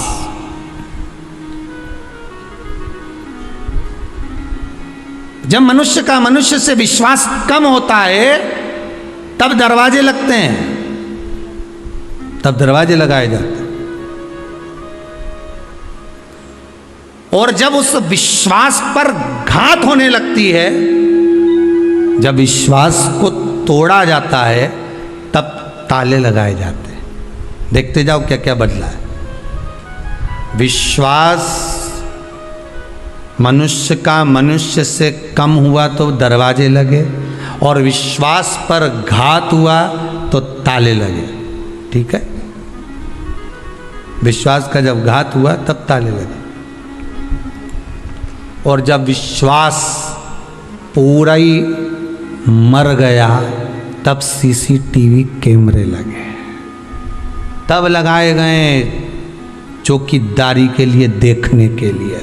जब दिख गया कि ये व्यक्ति ऐसा है, ये ऐसा कर रहा है, ये झूठ बोल रहा है, ये कपट कर रहा है, ये बेईमानी कर रहा है, ये प्रपंच कर रहा है, तब उसके ऊपर कैमरा लगा दिया गया, तब उसके लिए कुछ छोड़ दिया गया, तब उसके लिए कहा गया कि अब इस पर ध्यान रखना जरूरी है, इस पर कैमरा लगाना जरूरी है। क्यों? इसका ध्यान रखो, इस पे कैमरा लगाओ। इसका एक व्यक्ति छोड़ दिया जाता है, ये इसके पीछे घूमता रहे, इसका देखता रहे। क्यों? क्योंकि इसने विश्वास को कुचल दिया है, इसने विश्वास को समाप्त कर दिया है।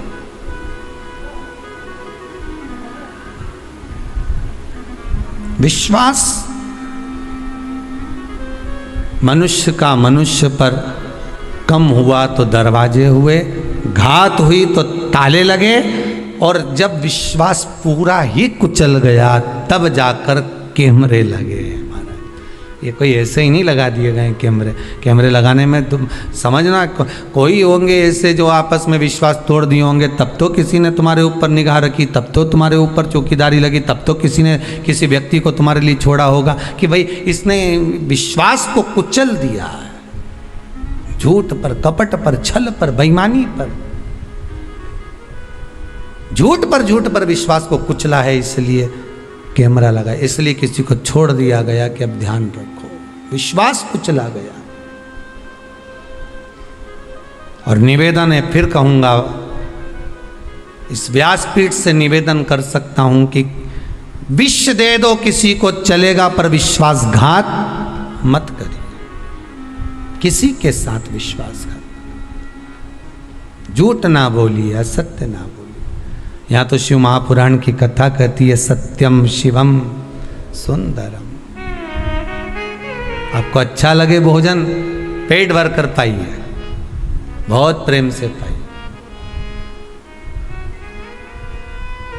पर झूठा ना कहिए।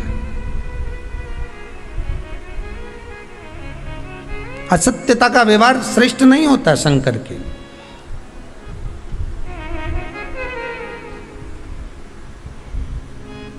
शिव पुराण कह रही है, शंकर की कथा कह रही है। आज वो तड़प रहा है, 94 नरकों में से 50 नरक में उसको फेंका गया। नारद जी बोल रहे इसने कोई बेकार कर्म, मन बेकार हो गया था इसका।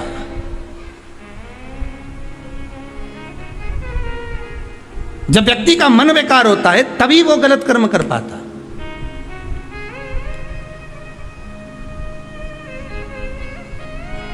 क्यों करा जाता है पूर्णिमा का व्रत? पूर्णिमा का व्रत करने का कारण क्या है बताइए? आप इतने सालों से कर रही हो, कई माताएं कर रही होंगी पूर्णिमा का व्रत। एक समय फलाहार करती हैं, एक समय भोजन करती हैं। भोजन में खीर का होना जरूरी होता है पूर्णिमा के व्रत में, दूध की सामग्री होना जरूरी होती है पूर्णिमा के व्रत में। 12 महीने की पूर्णिमा करो मना नहीं है। और पूर्णिमा उठाने का भी समय होता है चैत्र के महीने की जो पूर्णिमा होती है, चैत्री पूर्णिमा पहली पूर्णिमा मानी जाती है, इसलिए चैत्री पूर्णिमा को सिद्ध पूर्णिमा कहते, कार्य सिद्धात्री पूर्णिमा कहते, सिद्ध करने वाले, मनोरथी पूर्णिमा कहते हैं।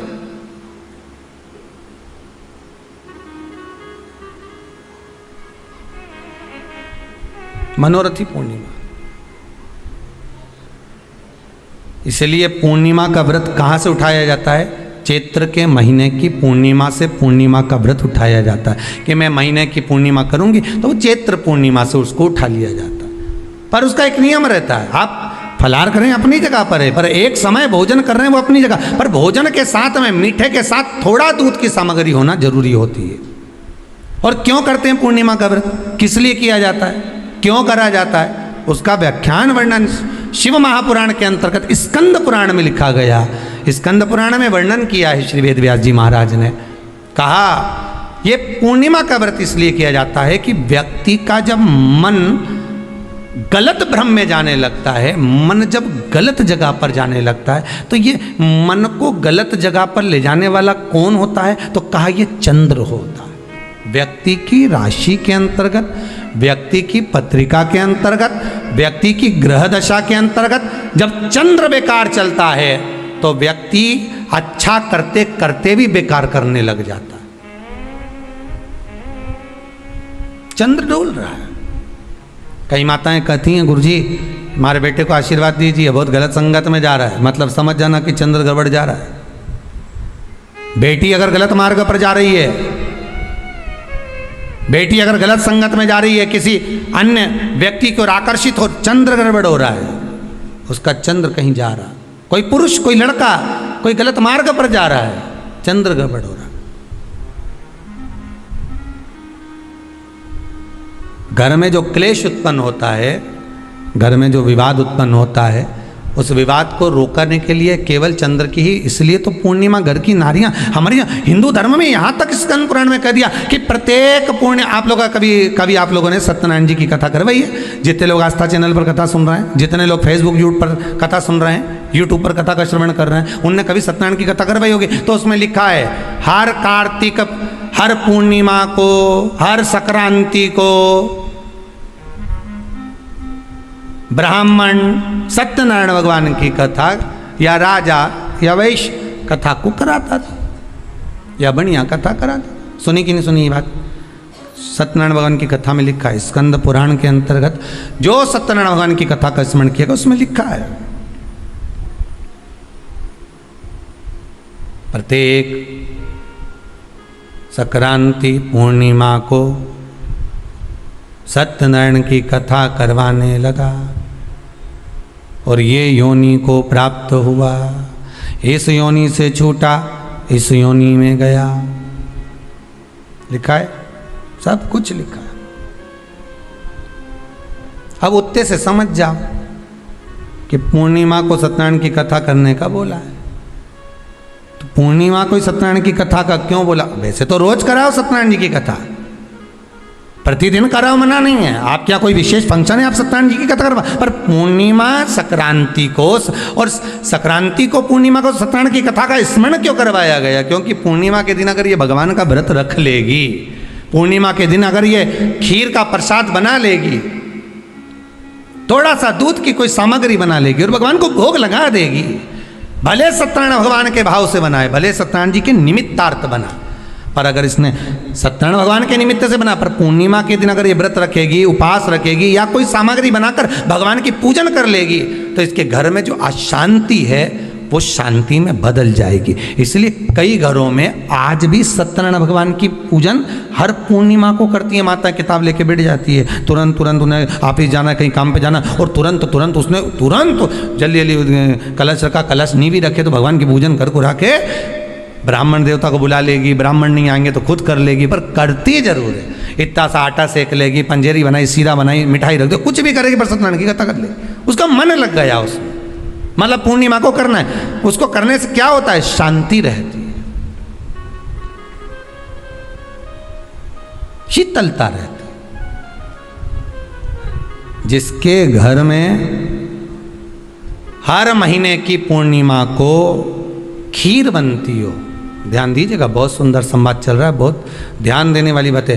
प्रत्येक महीने की पूर्णिमा को जिसके घर में दूध की सामग्री बनती हो, दूध की सामग्री तैयार होती हो, खीर प्रसाद तैयार होता हो, उसके घर में कभी क्लेश नहीं हो सकता। चाहे सास बहू एक दूसरे के सामने वो कहे ना, वो सांप और नेवले की लड़ाई क्यों ना, फिर भी शांति हो जाती है।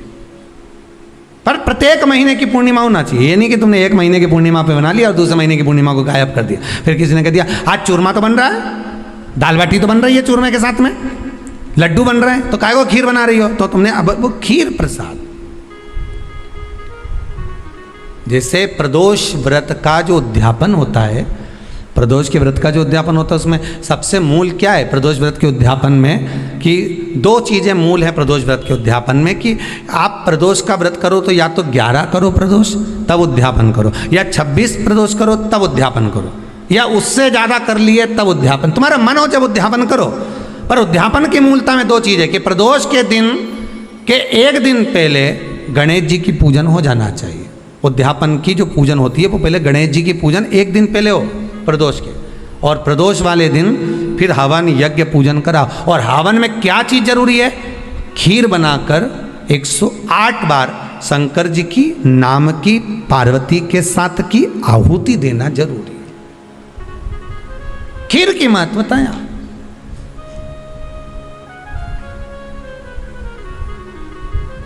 चलो और सहज भाषा में समझिए, और सरल भाषा।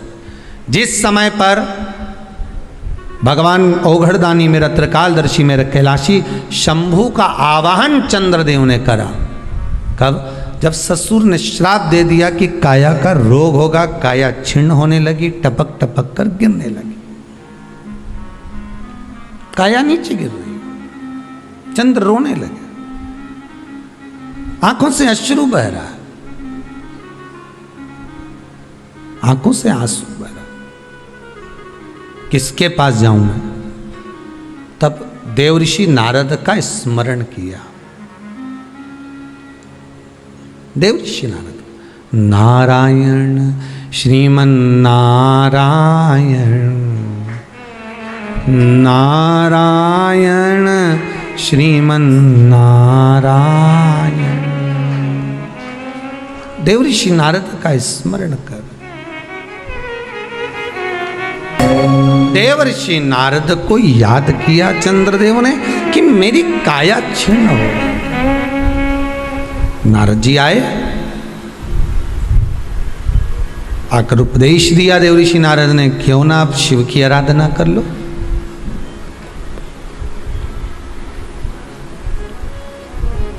पूर्णिमा का जो व्रत है भगवान विष्णु का भी है तो शिव का भी है, दोनों स्वीकृत है।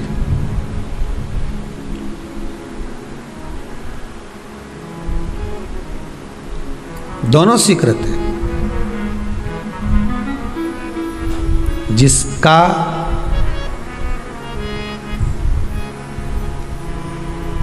चंद्र आपकी पत्रिका में, आपकी राशि में, आपके स्वरूप में, हर व्यक्ति के संपूर्ण शरीर के अंदर 33 कोटि देवता विराजमान है। अलग अलग इंद्रियों पर अलग अलग देवताओं का निवास है। कभी मौका मिले तो अच्छे से उसको समझना। पूरे शरीर में अलग अलग इंद्रिय पर अलग अलग देवता। जिस व्यक्ति को रात्रि में, जैसे ही रात हो या दिन हो, भोजन करने के 15 मिनट के बाद ही नींद की झपकी आ जाए, समझ लेना चंद्र कमजोर पड़ गया, चंद्र गड़बड़ हो गया। बहुत ध्यान सुनिएगा जरा। पूर्णिमा का व्रत किसके लिए, वो भी ध्यान से दीजिए। शायद आपने कभी सुना ना सुना, पर अच्छे से सुन लोगे ना, ये व्रत कथा बार बार नहीं मिलने वाली। फिर इसके बाद तो तुम भले वो फिर फेसबुक यूट्यूब पर बाद में निकाल के भले सुनते रहना, पर सुन लो पूर्णिमा के व्रत का महत्व पूरा। एक, भोजन के बाद जब नशे जैसा माहौल हो जाए, आपको बिल्कुल कोई छेड़े ही नहीं, सोई नींद आए, जब लग जाए कि अब तो 2 क्षण सोना ही पड़ेगा, नेत्र कितना ही जगाओ तो भी नहीं माने, फिर तो बिन पिए नशा हो जाता है, जो बोले भोले गाता। तो ये जब ये चंद्र अपना प्रभाव दिखाता है तो भोजन के बाद आपको डुबा देता है। ठीक है,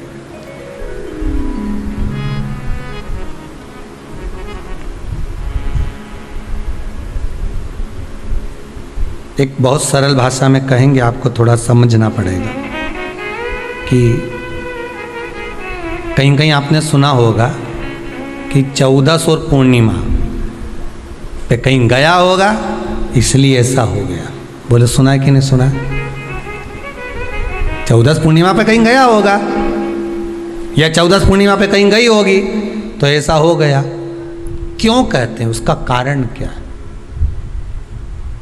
आखिर बात 1400 पूर्णिमा को क्यों लोगों ने बदनाम कर दिया कि 14 पूर्णिमा पे कहीं गई होगी तो बाल खोल के गई होगी, या ऐसा करा होगा तो वैसा करा होगा तो ऐसा हो गया, या ये चीज़ इसके साथ में ऐसा हो गया, या एक्सीडेंट हो गया, या ये चीज़। कारण क्या होता है?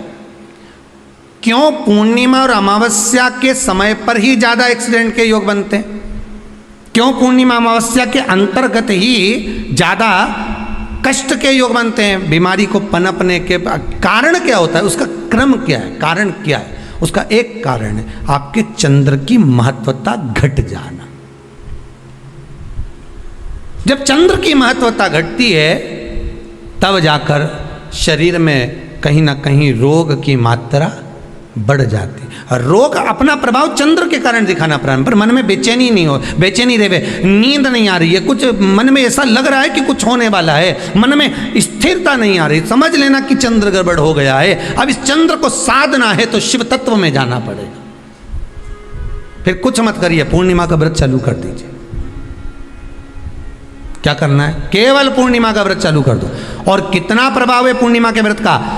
घर में 50 लोगों का परिवार है, 15 लोगों का परिवार है, 20 लोगों का परिवार है, और परिवार में से अगर एक पुरुष या एक स्त्री कोई भी पूर्णिमा का व्रत करता है तो पूरे परिवार के लोगों का चंद्र संवर जाता है, पूरे परिवार के लोगों का चंद्र सुधर जाता है। पूर्णिमा के व्रत का इतना प्रभाव शास्त्र कर रहा है, स्कंद पुराण कर रही है। मान पर व्रत कब से लेना है? पूर्णिमा का, चैत्र की पूर्णिमा से। ठीक है, नहीं तो तुमने सोचा इतना महत्व सुना है पूर्णिमा के व्रत का तो मैं तो आज से ही नहीं खाऊं कछू, आज से ले लो। तो ये हर कोई सब तुम्हारा मर्जी पड़े, तुम तो आधी रात को उठ के भोजन करने लगो तो ये कहीं वर्णन नहीं। तुम तो आधी रात के नहा लो तो ये कोई महत्व? तो हर चीज़ का एक समय होता है कि इतनी बजे उठना, इतनी बजे मंजन करना, ऐसा करना, भोजन करना, ये समय पर फलाहार करना, ये समय पर ये, तो ये सब चीज़ का एक समय होता है, हर चीज़ का एक समय। अब कथा तुम दिन में सुन लो, शाम के सुन लो, अब आधी रात को तुमको कोई उठा के 1 बजे रात के उठ, हे भेरू उठ जा, कथा सुन ले, तो भेरू उठेगा? और आधी रात को भेरू उड़ भी गया ना तो तुम्हें भेर भी बना देगा। है? कथा सुनने वाला है। हर चीज का एक समय होता है कि आपको ये समय पर आपको ये ग्रहण करना, आपको इस समय पर भगवत स्मरण करना, आपको इस समय पर नाम जाप करना, आपको इस समय पर भगवान की भक्ति को धारण करना। परिवार में अगर किसी ने एक पूर्णिमा का व्रत कर रखा है, एक व्यक्ति ने भी करा है, तो 50 की ग्रह दशा जब उसके स्पर्श में आती है, पूर्णिमा का जो व्रत होता है ना, स्पर्श का सुख दे जाता है। बहुत बहुत ध्यान दीजिएगा। जैसे आपने किसी ने पानी मांगा, आपका पूर्णिमा का व्रत है, और भले आप उठ के पानी लेने नहीं गए क्योंकि आपका व्रत है, क्योंकि जिसका व्रत होता है बेचारी वो तो ज़्यादा कुछ करती नहीं पाती, पर किसी ने आपको पानी लाकर तो दिया ना। अब पानी लाकर जिस व्यक्ति ने दिया उसका स्पर्श तो हुआ ना। ये अभी गई थी ना दूसरी लहर कोरोना महामारी, इसको देख लो, इसको टच किया, इससे टच होकर उस पर गया, उससे टच होकर उस पर गया, तो ये कोरोना महामारी। अब जब ये कोरोना महामारी टच करने से फैल सकती है तो व्रत का पुण्य टच करने से क्यों नहीं बढ़ सकता? विचार करिएगा जरा, उसका भी तो पुण्य। अब आपने किसी को जल दिया जिसका व्रत था उसको जल दिया। और सरल भाषा में समझ लो, कभी मथुरा वृंदावन गए हो आप लोग?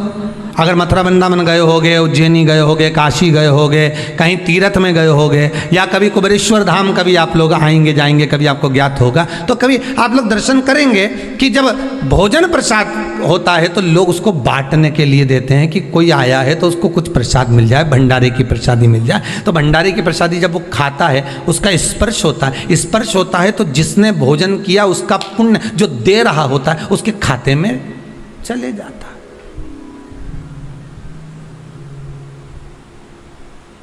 उसके खाते में गया वो।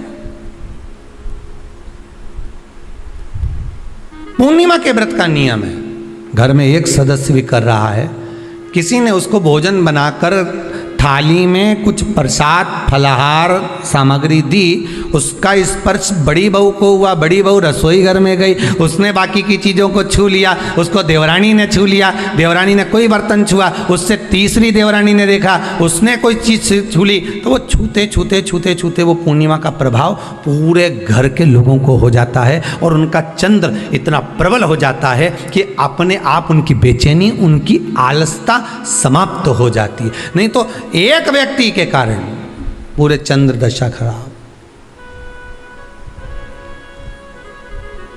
एक दुखी तो सब दुखी, एक सुखी तो सब सुखी। वो देख ले कि हाँ इसको सुख मिल गया है, अब ठीक है।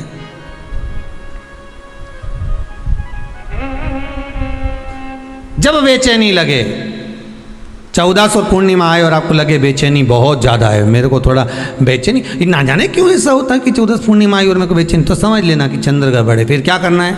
एक व्रत घर का कोई भी सदस्य पूर्णिमा का प्रारंभ कर दे। ज़्यादा नहीं करो तो थोड़ी करो, पर करो व्रत।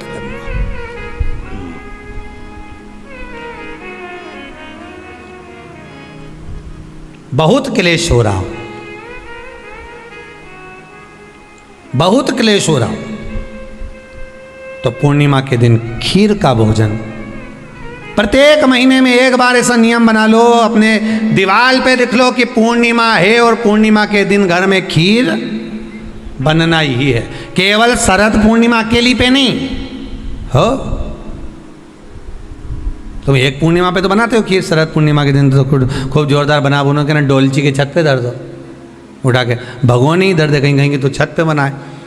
तो बच्चे पूछ ले मम्मी ये छत पे क्यों रखी है, तो क्या अमृत गिरेगा?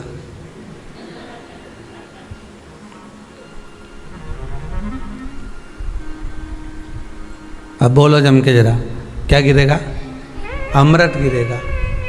अच्छा, अब शिव महापुराण की कथा स्कंद पुराण तो कहती है, पूर्णिमा के महत्व को जो दर्शाया जाता है कि शरद पूर्णिमा के दिन चंद्र में से अमृत तत्व गिरता है, गिरता है। पर कब गिरता है? अरे जम के तो बोलो, जब उस खीर का ढक्कन हटा हुआ, केवल खीर का नहीं अपना भी ढक्कन हटा हो, तभी तो अमृत गिरेगा।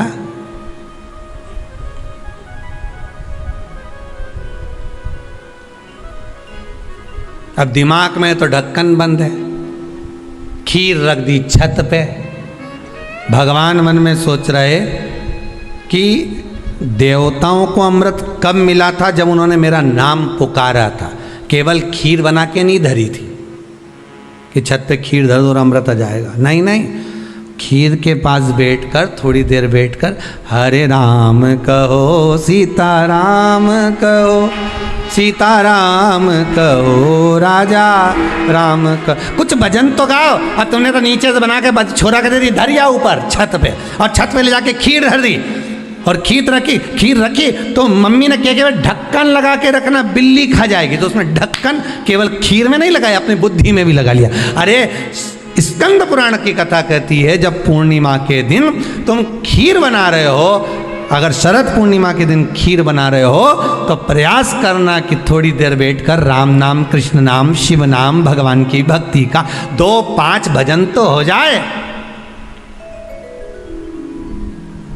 अब दिमाग में लगा ढक्कन, खीर में भी लगा दो ढक्कन, अमृत कहां से झड़ेगा? भगवान भी सोचे ना राम नाम लीनो तूने भरी जवानी में, तो डूब के मर जा रे चुल्लू भर पानी में। अब भगवत भजन करे नहीं और क्या कि अमृत झड़ेगा? भगवान के कहीं नहीं झड़े, फालतू की बात। राम नाम बोलती तो अमृत झड़ता, कृष्ण नाम बोलती तो अमृत झड़ता, भगवान का भजन करती तो अमृत झड़ता। इसलिए शरद पूर्णिमा पे मंदिरों में जो खीर बनती है ना, तुम्हारे घर की खीर और मंदिर की खीर के मिला के देखना जरा, दोनों में स्वाद किस में आए, जरा मिला के देखना। मंदिर की खीर में स्वाद आ जाए, क्यों? वहाँ भाइयों बैठ के खूब भजन गाए, तावा का हंडा में तातो दरो पानी नीनाए भोला नवा के। अब दिन रात के जो भजन गाने पिली ने 9 बजे से लेकर 12 बजे रात तक खूब गाया, वो भजन का जो अमृत था वो खीर में मिल गया, खीर में मिला तो स्वाद आ गया। अब तुम तो गाई नहीं तो डब्बा में कहीं खाक स्वाद है।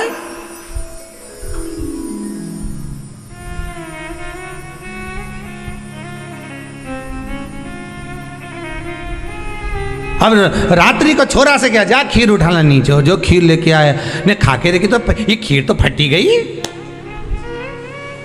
अब खीर ही फट गई। छोरा से 2 धर के दिया, कर तो ढाक के नहीं आया था? नहीं ढाक के आया। तो इसमें तो मैंने वो चिरौंजी डाली थी, दाग चिरौंजी, पर ये बिजली का कीड़ा होने कहाँ से आया? और डाली थी दाग चिरौंजी, आ गए हम। उस समय पे बिजली का कीड़ा बहुत चले शरद पूर्णिमा के टाइम पे, काला वाला, और एक ही आ जाए नहीं तो पूरा इलायची का स्वाद ले जाए। अब डाली थी दाग चिरौंजी, आ गया वह कीड़ा भी तो राम। अब छोरा को कूट रही, अब उसको कूटने से क्या हो? ये तो उसी में का हाल नहीं हो गया। एक बच्चा घर आ गया दौड़ के, माता जी ने पूछा क्यों तू वापिस घर क्यों आ गया? स्कूल नहीं जा सकता था? स्कूल में बैठने का कहा था ना तेरे को, क्लास में बैठने का कहा था तेरे को, तो घर में क्या कर रहा है कि नहीं जाना मेरे को स्कूल? तो क्यों नहीं जाना? नहीं जाऊंगा। तो छोरा से तू जाए क्यों नहीं जाऊंगा, नहीं बोल दे, नहीं जाना बस। अरे तो हुआ क्या ये तो बता। कि मार साहब है नहीं, हमारा टीचर, हमारा गुरुजी माँ साहब, उनने बोर्ड पे लिखा महाभारत, और हमसे पूछे किसने लिखी, तो हमने कह दिया तुम नहीं लिखी। तो उन्होंने हमको खूब मारा, तो अब स्कूल नहीं जाऊंगा। जब मार साहब खुद लिख रिया है, इतना बच्चा के सामने लिखा, बोर्ड पे लिखा महाभारत, और हमसे पूछा किसने लिखी महाभारत, तो हमने कह दिया तुम नहीं लिखी।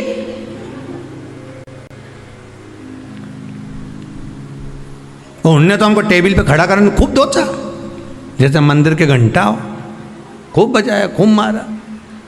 इसलिए अब नहीं जाऊंगा स्कूल। इतने में माँ ने हाथ पैर जोड़े, वो महाभारत किसने लिखी थी ये पूछा था, तो हम वही तो बोल रहे हैं माँ साहब ने लिखी थी। हम कौन से अलग बात बोल रहे हैं? हम भी तो बोल रहे हैं कि टीचर ने लिखी, मार साहब ने लिखी।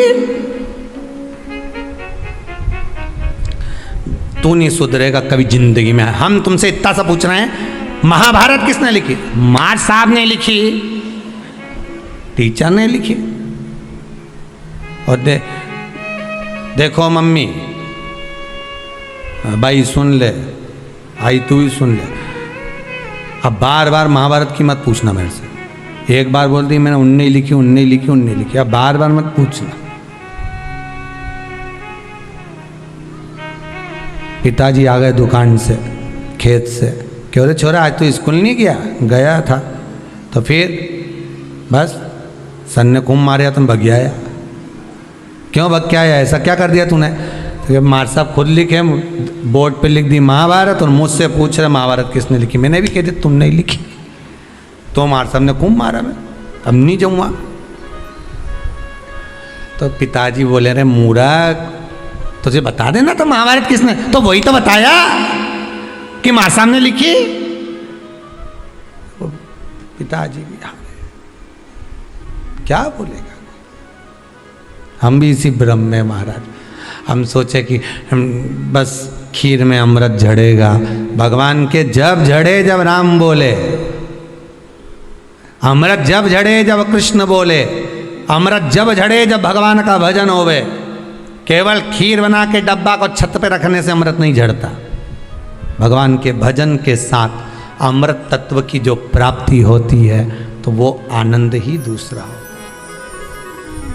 किसी ने भजन में गाया है, आपने सुना होगा, अमृत है हरि नाम प्रभु का, अमृत है हरि नाम प्रभु का, इसे छोड़ विष पीना क्या, हरि नाम नहीं तो जीना क्या, प्रभु नाम नहीं तो जीना क्या। ये अमृत तत्व भगवान की भक्ति का होना चाहिए। ये अमृत तत्व परमात्मा के भाव का, निर्मलता के भाव का होना चाहिए। तो स्वाद। मेरा निवेदन है, अगर तुम्हारे घर में अशांति ज़्यादा होती है, क्लेश बड़ा ज़्यादा होता है, आप पूर्णिमा का व्रत करें ना करें, पर पूर्णिमा को खीर प्रसाद घर में अवश्य बना।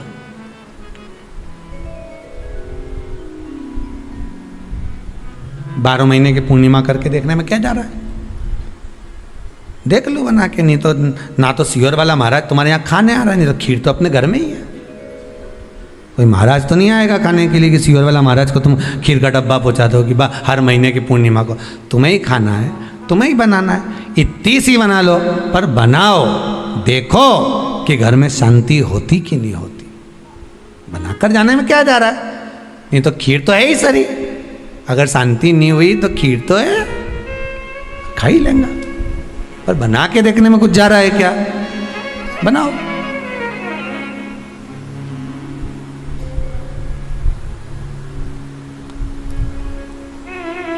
उसकी महत्वता को जानना है। ये जो हवन में, यज्ञ में खीर की जो आहुतियां छूटती हैं, ये इसका महत्व बहुत है महाराज। आप समझें ना समझें वो आपकी जगह पर आपके यहाँ जब विद्वान ब्राह्मण, कोई विद्वान ब्राह्मण आपके यहाँ जब यज्ञ कराने आए, हवन कराने आए, वास्तु पूजन कराने आए, जब माता रानी का हवन किसी भी रूप का यज्ञ कराने के लिए आए और वो खीर की आहुतियां जब छुड़वाए, तो आप पूछना कि खीर की आहुति का फल कितना, प्रताप फल कितना। पूरे यज्ञ में वो खीर की आहुतियां लक्ष्मी के लिए जो दी जाती है, वो लक्ष्मी की वृद्धि कर देती।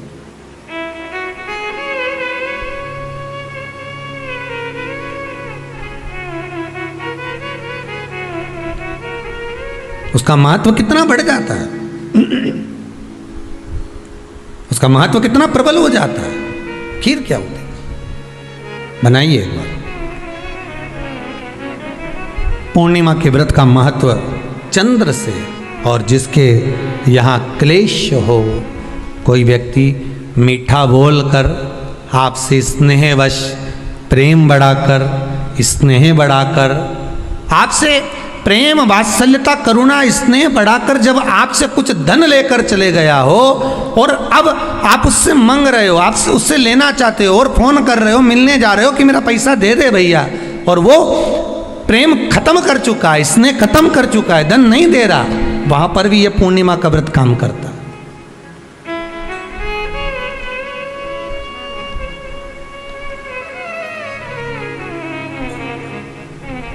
वहां पर भी पूर्णिमा का व्रत काम करता है। कहा व्रत करने वाला व्यक्ति जो पूर्णिमा का व्रत करता है, चावल का अक्षत का श्वेत वस्त्र में सफेद कपड़े में अक्षत रखकर जो जिससे धन लेना है प्रेम वश लेकर गया है, स्नेह वश लेकर गया है और नहीं दे रहा है, उसका स्मरण कर कर ब्राह्मण देव को दे देने पर भी महाराज चंद्र की दशा सुधर कर लक्ष्मी का भाव वापिस प्राप्त हो जाता, पुनः वापिस चंद्र से शिव भी जुड़े हैं, चंद्र से नारायण भी जुड़े हुए हैं। महाराज देवऋषि नारद का आगमन हुआ, नारद जी ने पूछा क्या बात है चंद्र, तुमने मुझे याद क्यों किया, कारण क्या है वो तो बताओ। चंद्र का कहना मेरी काया का रोग हो गया, मेरी काया गिर रही है नीचे, टपक टपक कर गिर रही है, मेरी काया का रोग है, मुझे क्या करा जाए। तो कहा एक काम करो, देवऋषि नारद बोले शंकर का स्मरण करो।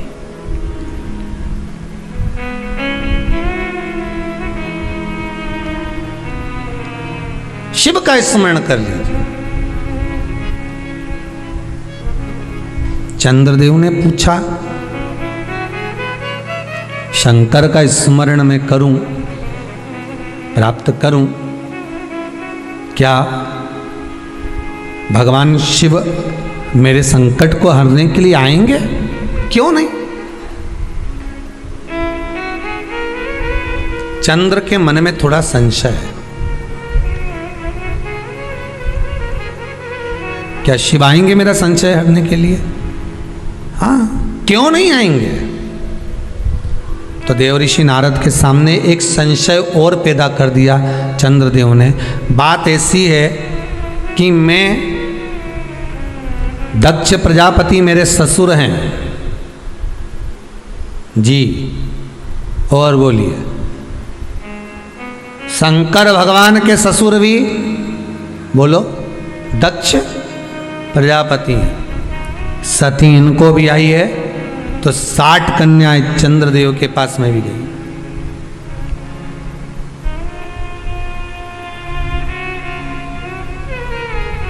उसमें रोहिणी से अधिक प्रेम है उनको, अधिक। ये मेरे साधु भाई हैं, ये मेरे रिश्तेदार हैं। क्या एक रिश्तेदार दूसरे रिश्तेदार का रोग मिटा सकता है कि रोग बढ़ा सकता है? चंद्र के मन का संशय देखिए। फिर वही वाली बात आ गई, व्यक्ति शरीर से गलती नहीं करता, मन से बहुत गलतियां कर जाता है। आप किसी व्यक्ति से कभी मत झगड़ो, लड़ाई मत करो किसी व्यक्ति से, किसी व्यक्ति से लड़ाई मत करो आप, और अंदर से लड़ाई करो, मन की मन सोचते रहो उसका ऐसा हो जाए। एक कथा आती है ना, एक चंदन का व्यापारी चंदन बेचने के लिए आया, राजा के महल में आ गया। राजा के महल में आकर कहा महाराज चंदन ले लो। राजा सोच में पड़ गया। थोड़ी देर तक सोच में पड़ने के बाद राजा ने अपने मंत्रियों से कहा ले जाओ इसको जेल में डाल दो जो चंदन बेचने आया है। मुनि मंत्री की चित्तवृत्ति में पड़ा, ये राजा कभी किसी को जेल में नहीं डालता, पहली बार चंदन बेचने वाला आया और इसको जेल में डाल रहा। आखिर ये चंदन बेचने वाले ने गलती क्या करी है? राजा ने दूतों को बुलाया, ले जाओ इसको पकड़ के जेल में डालो। उसको जेल में ले जाकर पटक दिया।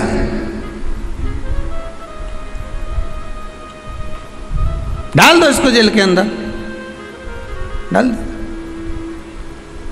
मंत्री ने अपने राजा को समझाया, स्वामी सरकार दयालु दातार, ये इसने कुछ करा नहीं है, इसको छोड़ दो। मंत्री का कहना माना, उसको छोड़ दिया। नगर से बाहर रहेगा, ये बाहर निकालो, इसको बाहर निकाल दो। नगर के बाहर जाकर रहेगा ये, नगर के अंदर नहीं, नगर के बाहर। मुनिम की बात, मंत्री की मन में बात अड़ गई कि आखिर राजा का इसने बिगाड़ा क्या था जो राजा ने इसको बाहर निकाल दिया, इसको जेल में डाल दिया। आखिर हुआ क्या था ऐसा? सहन नहीं हुआ। पहुंच गया मंत्री चंदन के व्यापारी के पास में। चंदन के व्यापारी से कहा, सुनो सुनो जरा, राजा रोज जो भोजन करते हैं ना, उनका भोजन चंदन की लकड़ी में बनना चाहिए। एक वेद जी ने कहा है, तुम एक काम करा करो, 2 कुंटल चंदन प्रतिदिन राजा के महल में पहुंचाया करो, तुम्हारी पैसे पहुंच जाएंगे, तुम्हारा धन पहुंच जाएगा। 2 कुंटल चंदन, हाँ पहुंचाना मत भूलना, भेजते रहना। हाँ हाँ बिल्कुल भेजूंगा। रोज भेज रहा प्रतिदिन। एक दिन राजा ने कहा, जाओ चंदन के व्यापारी को लेकर आओ, उसका हमें सम्मान करना। राजा ने अपने हीरे की माला निकालकर चंदन व्यापारी के गले में डाल दी। मंत्री की फिर बुद्धि फिर गई, समझ में नहीं आया ये हो क्या रहा। एक बार जेल में डाल दिया, दूसरी बार माला डाल दी, आखिर हुआ क्या। चंदन व्यापारी के पास में मंत्री ने जाकर पूछा कि पहली बार जब तू आया था तो राजा ने तुझे जेल में डाल दिया था, तो क्या सोचकर आया था, बता दे, सत्य बताना। तो उसने कहा, बात ऐसी है, जब मैंने राजा को देखा, देखकर मन में सोचा कि मेरे पास में इतना सारा चंदन रखा है, बिक नहीं रहा, अगर ये राजा मर जाए या इसमें आग लगेगी, मरने के बाद इसकी अर्थी जलेगी, चिता जलेगी, तो मेरा पूरा चंदन बिक जाएगा। गलत सोचा था तो वो बोला नहीं गया, पर मन से सोच लिया था, इसलिए मन वाले को मिल भी गया। आप मत लड़ो किसी से, हृदय से सोच लो कि तुम्हें इससे बहुत जलन है, ऐसा है वैसा है, मन में सोच लो उस व्यक्ति की, और तुम्हारे बीच में अपने आप बैर उत्पन्न हो जाएगा, अपने आप लड़ाई उत्पन्न हो जाएगी। भले तुमने उसका कुछ नहीं बिगाड़ा, उसने तुम्हारा कुछ नहीं बिगाड़ा, पर अंदर से जो तुमने सोच लिया तो बैर उत्पन्न हो गया, विवाद उत्पन्न हो गया, लड़ाई हो गई। फिर मंत्री ने पूछा, अब क्या बात है, राजा ने तुझे माला पहनाई, आखिर तूने क्या सोचा था।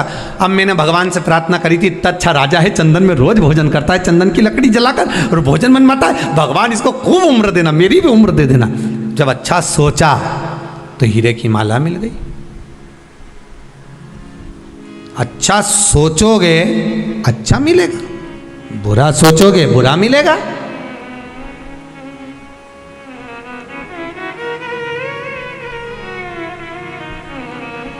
दुनिया के लोग सोचें कि अपशब्द कहने के बाद, किसी को ताना देने के बाद, किसी को गाली देने के बाद, किसी के लिए अपशब्द बोलने के बाद, किसी की निंदा करने के बाद, किसी के लिए कुछ कहने के बाद आप बच जाओगे। ना ना ना ना, वो मिलेगा प्राप्त नहीं।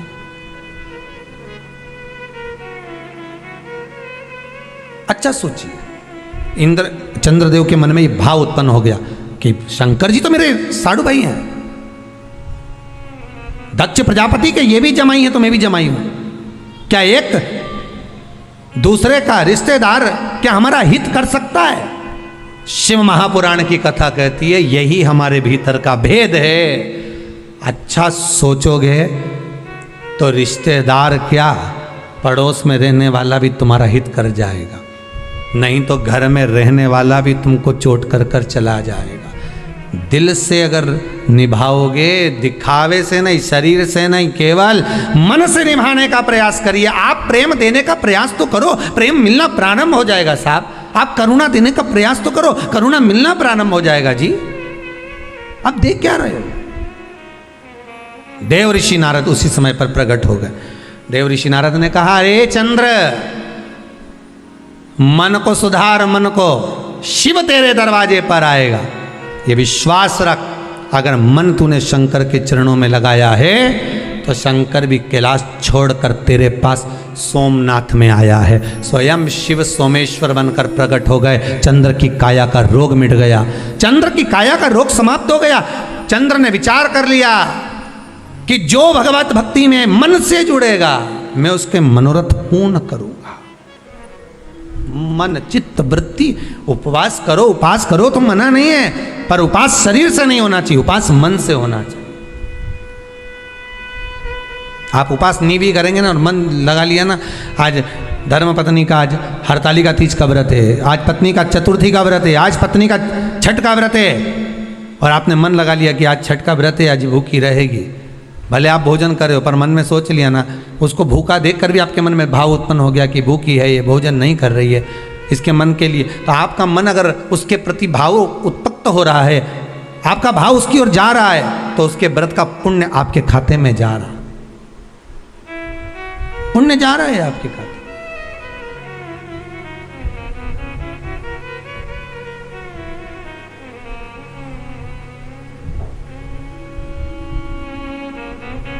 आप मन से जुड़िए।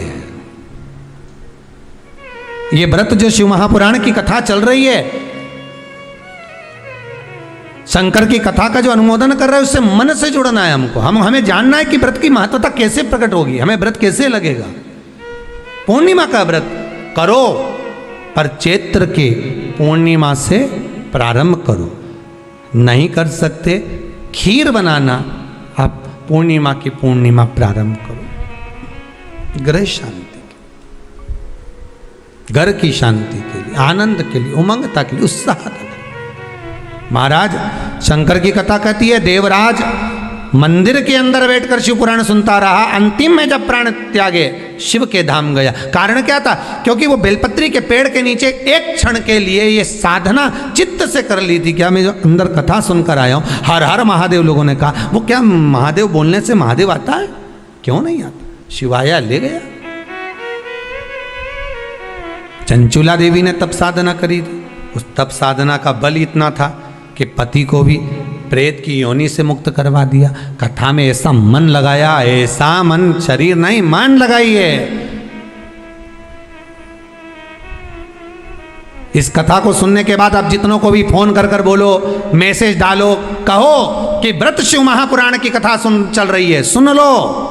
आज पूर्णिमा के व्रत का महत्व बताया है, कल प्रदोष के व्रत का महत्व चलेगा कि प्रदोष का व्रत कैसे करना चाहिए, क्या खाना चाहिए, कब से शुरू करना चाहिए। प्रदोष के व्रत में नमक क्यों नहीं खाया जाता, कारण क्या है, प्रदोष समय कौन सा होता है, प्रदोष समय में कैसी आराधना करना चाहिए, प्रदोष का उद्यापन कैसे करना चाहिए, कल के वर्णन में श्रवण करें, कल के व्याख्यान में श्रवण करें। पर चित्त मन को लगाते हुए मैं बहुत बहुत साधुवाद देता हूँ श्री विजय कुमार गीताजी सिंघल जी को, पटना बिहार से, जो ऑनलाइन शिव महापुराण की कथा करवाकर संपूर्ण विश्व का कल्याण कर रहे हैं। उनके प्रतिनिधि के रूप में विराजमान ओम प्रकाश जी भाटी, आशा जी, श्रीमती आशा जी भाटी, राजेंद्र नगर इंदौर को, जो कि प्रतिनिधि के रूप में विराजमान होकर इस पावन शिव महापुराण की कथा का रसस्वादन करा रहे हैं। बहुत बहुत साधुवाद। आप सभी श्रोता भाई बहनों को आज रक्षाबंधन की पावन पवित्र रक्षा सूत्र की, रक्षाबंधन की बधाई हो। बहन भाई के हाथ में राखी बांधे, उससे पहले भाई को एक संकल्प जरूर दिलाओ कि भैया तू ये वैक्सीन जरूर लगवाना, तो ये कोरोना महामारी से बचने का प्रयास जरूर करना, मुख पर मास्क लगाना, दूरी बनाकर चलना, हाथ को बार बार धोते रहना। बहन भाई को संकल्प दिलाए जिससे मेरे राष्ट्र में किसी की हानि ना हो। मेरा ये भारत की भूमि पर जितने जीव विराजमान हैं, जो भगवान शंकर के भगत हैं, शिव उपासना में लगे हैं, सब स्वस्थ रहें, निरोग रहें, आनंद में रहें। यही भाव रखते हुए आज की कथा को विराम देते हैं। पुनः फिर कल कथा की ओर आगे बढ़ेंगे। हर हर महादेव, हर हर महादेव, हर हर महादेव। जय जय श्री राधे। सभी भक्तों को हर हर महादेव, सादा जय श्री कृष्णा। प्रथम दिवस की कथा हम सभी ने पूज्य गुरुदेव के सानिध्य में श्रवण करी। व्यासपीठ को नमन करते हुए हम सबके प्रिय, हम सबके लाडले ठाकुर कल्लू जी महाराज के चरणों में नमन करते हुए परम श्रद्धेय, परम आदरणीय, विश्व विख्यात पूज्य गुरुदेव के पावन चरणों को नमन करते हुए और आप सभी शिव भक्तों के चरणों में नमन करते हुए सुंदर कथा हम सभी ने श्रवण करी। और इसी क्रम में जिन दानदाताओं ने, जिन भामाशाहों ने मंदिर, गौशाला, वृद्धाश्रम, अन्य क्षेत्र में अपनी सहयोग राशि आज पूर्णिमा के पावन अवसर पर समर्पित की, उन सभी पावनशाली पुण्यशाली दानदाताओं के नाम कामेश्वर राय जी नेपाल से सुंदर, आपने 505 रुपये की सहयोग राशि समर्पित की, बहुत बहुत बधाई, सुंदर विचार आपके। सचिन कुमार जी गुप्ता दिल्ली से 1101 रुपये, रमेश कुमार जी कोलकाता से 1111 रुपये, शकुंतला शंकर लाल जी पटेल इंदौर मध्य प्रदेश से 511 रुपये की सहयोग राशि समर्पित की। घनश्याम राजा राम जी गुप्ता कानपुर उत्तर प्रदेश से 501 रुपये, सीता देवी कोटा राजस्थान से 1101 रुपये, बैजंती भाई हरदा मध्य प्रदेश से 2200 रुपये की सहयोग राशि अपने मंदिर एवं गौशाला निर्माण हेतु समर्पित की। श्रोमणी जी राठौर गुना मध्य प्रदेश से 511 रुपये, गौरी शंकर जी साहू रायगढ़ छत्तीसगढ़ से 1111 रुपये, के बी ठाकुर की तरफ से सुंदर 1101 रुपये की सहयोग राशि समर्पित की।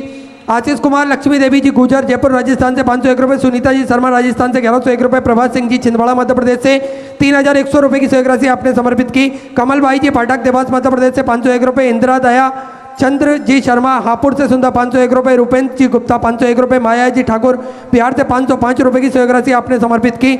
सुशीला देवी दिल्ली से 701 रुपये, धर्मवीर जी इंदौर मध्य प्रदेश से 501 रुपये, रेखा श्रीवास इंदौर मध्य प्रदेश से सुंदर 5001 रुपये की सहयोग राशि आपने बाबा कुबेरेश्वर महादेव के विशाल मंदिर निर्माण हेतु प्रदान करी। बहुत बहुत बधाई, सुंदर विचार आपके, सुंदर सहयोग राशि समर्पित की। रुचि सिंह जी 501 रुपये, रामदास श्रीपंत चौधरी धूले महाराष्ट्र से 501 रुपये, रामलाल जी लंबू जी माली अहमदाबाद गुजरात से 501 रुपये की सहयोग राशि आपने समर्पित की। राम गोपाल जी नागर झालावाड़ राजस्थान से 511 रुपये, गीता देवी शंकर लाल जी की तरफ से 21,000 रुपये की सहयोग राशि देकर आजीवन भोजन भंडारी की सदस्यता ग्रहण करी। सुनहरे अक्षरों में अपना नामांकित कराया। बहुत बहुत बधाई, चंद्र विचार आपके। स्वर्गीय भरत सिंह जी की स्मृति में उज्जैन मध्य प्रदेश से 511 रुपये, गुप्त दान के रूप में इंदौर मध्य प्रदेश से 2101 रुपये, अंजू जी पवार उज्जैन मध्य प्रदेश से 501 रुपये, मिला बाई जी शर्मा नलखेड़ा से सुंदर 501 रुपये की सहयोग राशि आपने समर्पित की। शीला जी वायकर छिंदवाड़ा मध्य प्रदेश से 551 रुपये, सद्दू पवार बैतूल मध्य प्रदेश से 1101 रुपये, सुधांशु जी डहरिया जबलपुर मध्य प्रदेश से 551 रुपये, जिज्ञासा जी सोलंकी की तरफ से 1001 रुपये, नेहा जी साहू असम से 501 रुपये, सरोज बालाजी नोएडा उत्तर प्रदेश से 1101 रुपये, पप्पू बिंदु दीपू जी घोष की तरफ से 3003 रुपये की सहयोग राशि आपने समर्पित की। लाला राम जी भार्गव गुना मध्य प्रदेश से 501 रुपये, बिक्की जी जम्बाल की तरफ से सुंदर जम्मू एंड कश्मीर से 2101 रुपये की सहयोग राशि आपने समर्पित की। बेबी जम्बाल की तरफ से सुंदर जम्मू एंड कश्मीर से 501 रुपये, रानी जम्बाल जम्मू एंड कश्मीर से 501 रुपये, नैनी जम्बाल जम्मू एंड कश्मीर से 501 रुपये, अजय जी की तरफ से जम्मू एंड कश्मीर से 501 रुपये, आरजू जी अरोत्रा की तरफ से जम्मू एंड कश्मीर से 501 रुपये, कपूर सिंह जी अरोत्रा जम्मू एंड कश्मीर से 501 रुपये, रमा जी जम्मू एंड कश्मीर से 501 रुपये की सहयोग राशि आपने समर्पित की। संगीता जितेंद्र जी बारवाड़े महाराष्ट्र से 1101 रुपये, यश जी कोटा राजस्थान से 511 रुपये, राकेश गीता जी जौहरी 21,000 रुपये की सहयोग राशि देकर आजीवन भोजन भंडारी की सदस्यता ग्रहण करी। सुनहरे अक्षरों में अपना नामांकित कराया। बहुत बहुत बधाई, सुंदर विचार आपके। पूनम मुकेश कुमार जी गुप्ता हरियाणा से 1101 रुपये, गिरजा देवी तिवारी ग्वालियर मध्य प्रदेश से 501 रुपये, लीलाबाई सीताराम जी पाटीदार खरगोन मध्य प्रदेश से 501 रुपये, प्रेम जी सैनी कानपुर उत्तर प्रदेश से 501 रुपये, बाबू सिंह जी हरदोई उत्तर प्रदेश से 511 रुपये, पना देवी जीत नारायण सिंह जी बिहार से 501 रुपये, अमन श्रीवास्तव दुर्ग छत्तीसगढ़ से 511 रुपये, महादेव खड़ा गागले विवेक जी खड़ा गागले पुणे महाराष्ट्र से 2101 रुपये की सहयोग राशि आपने समर्पित की। बहुत बहुत बधाई, सुंदर विचार आपके।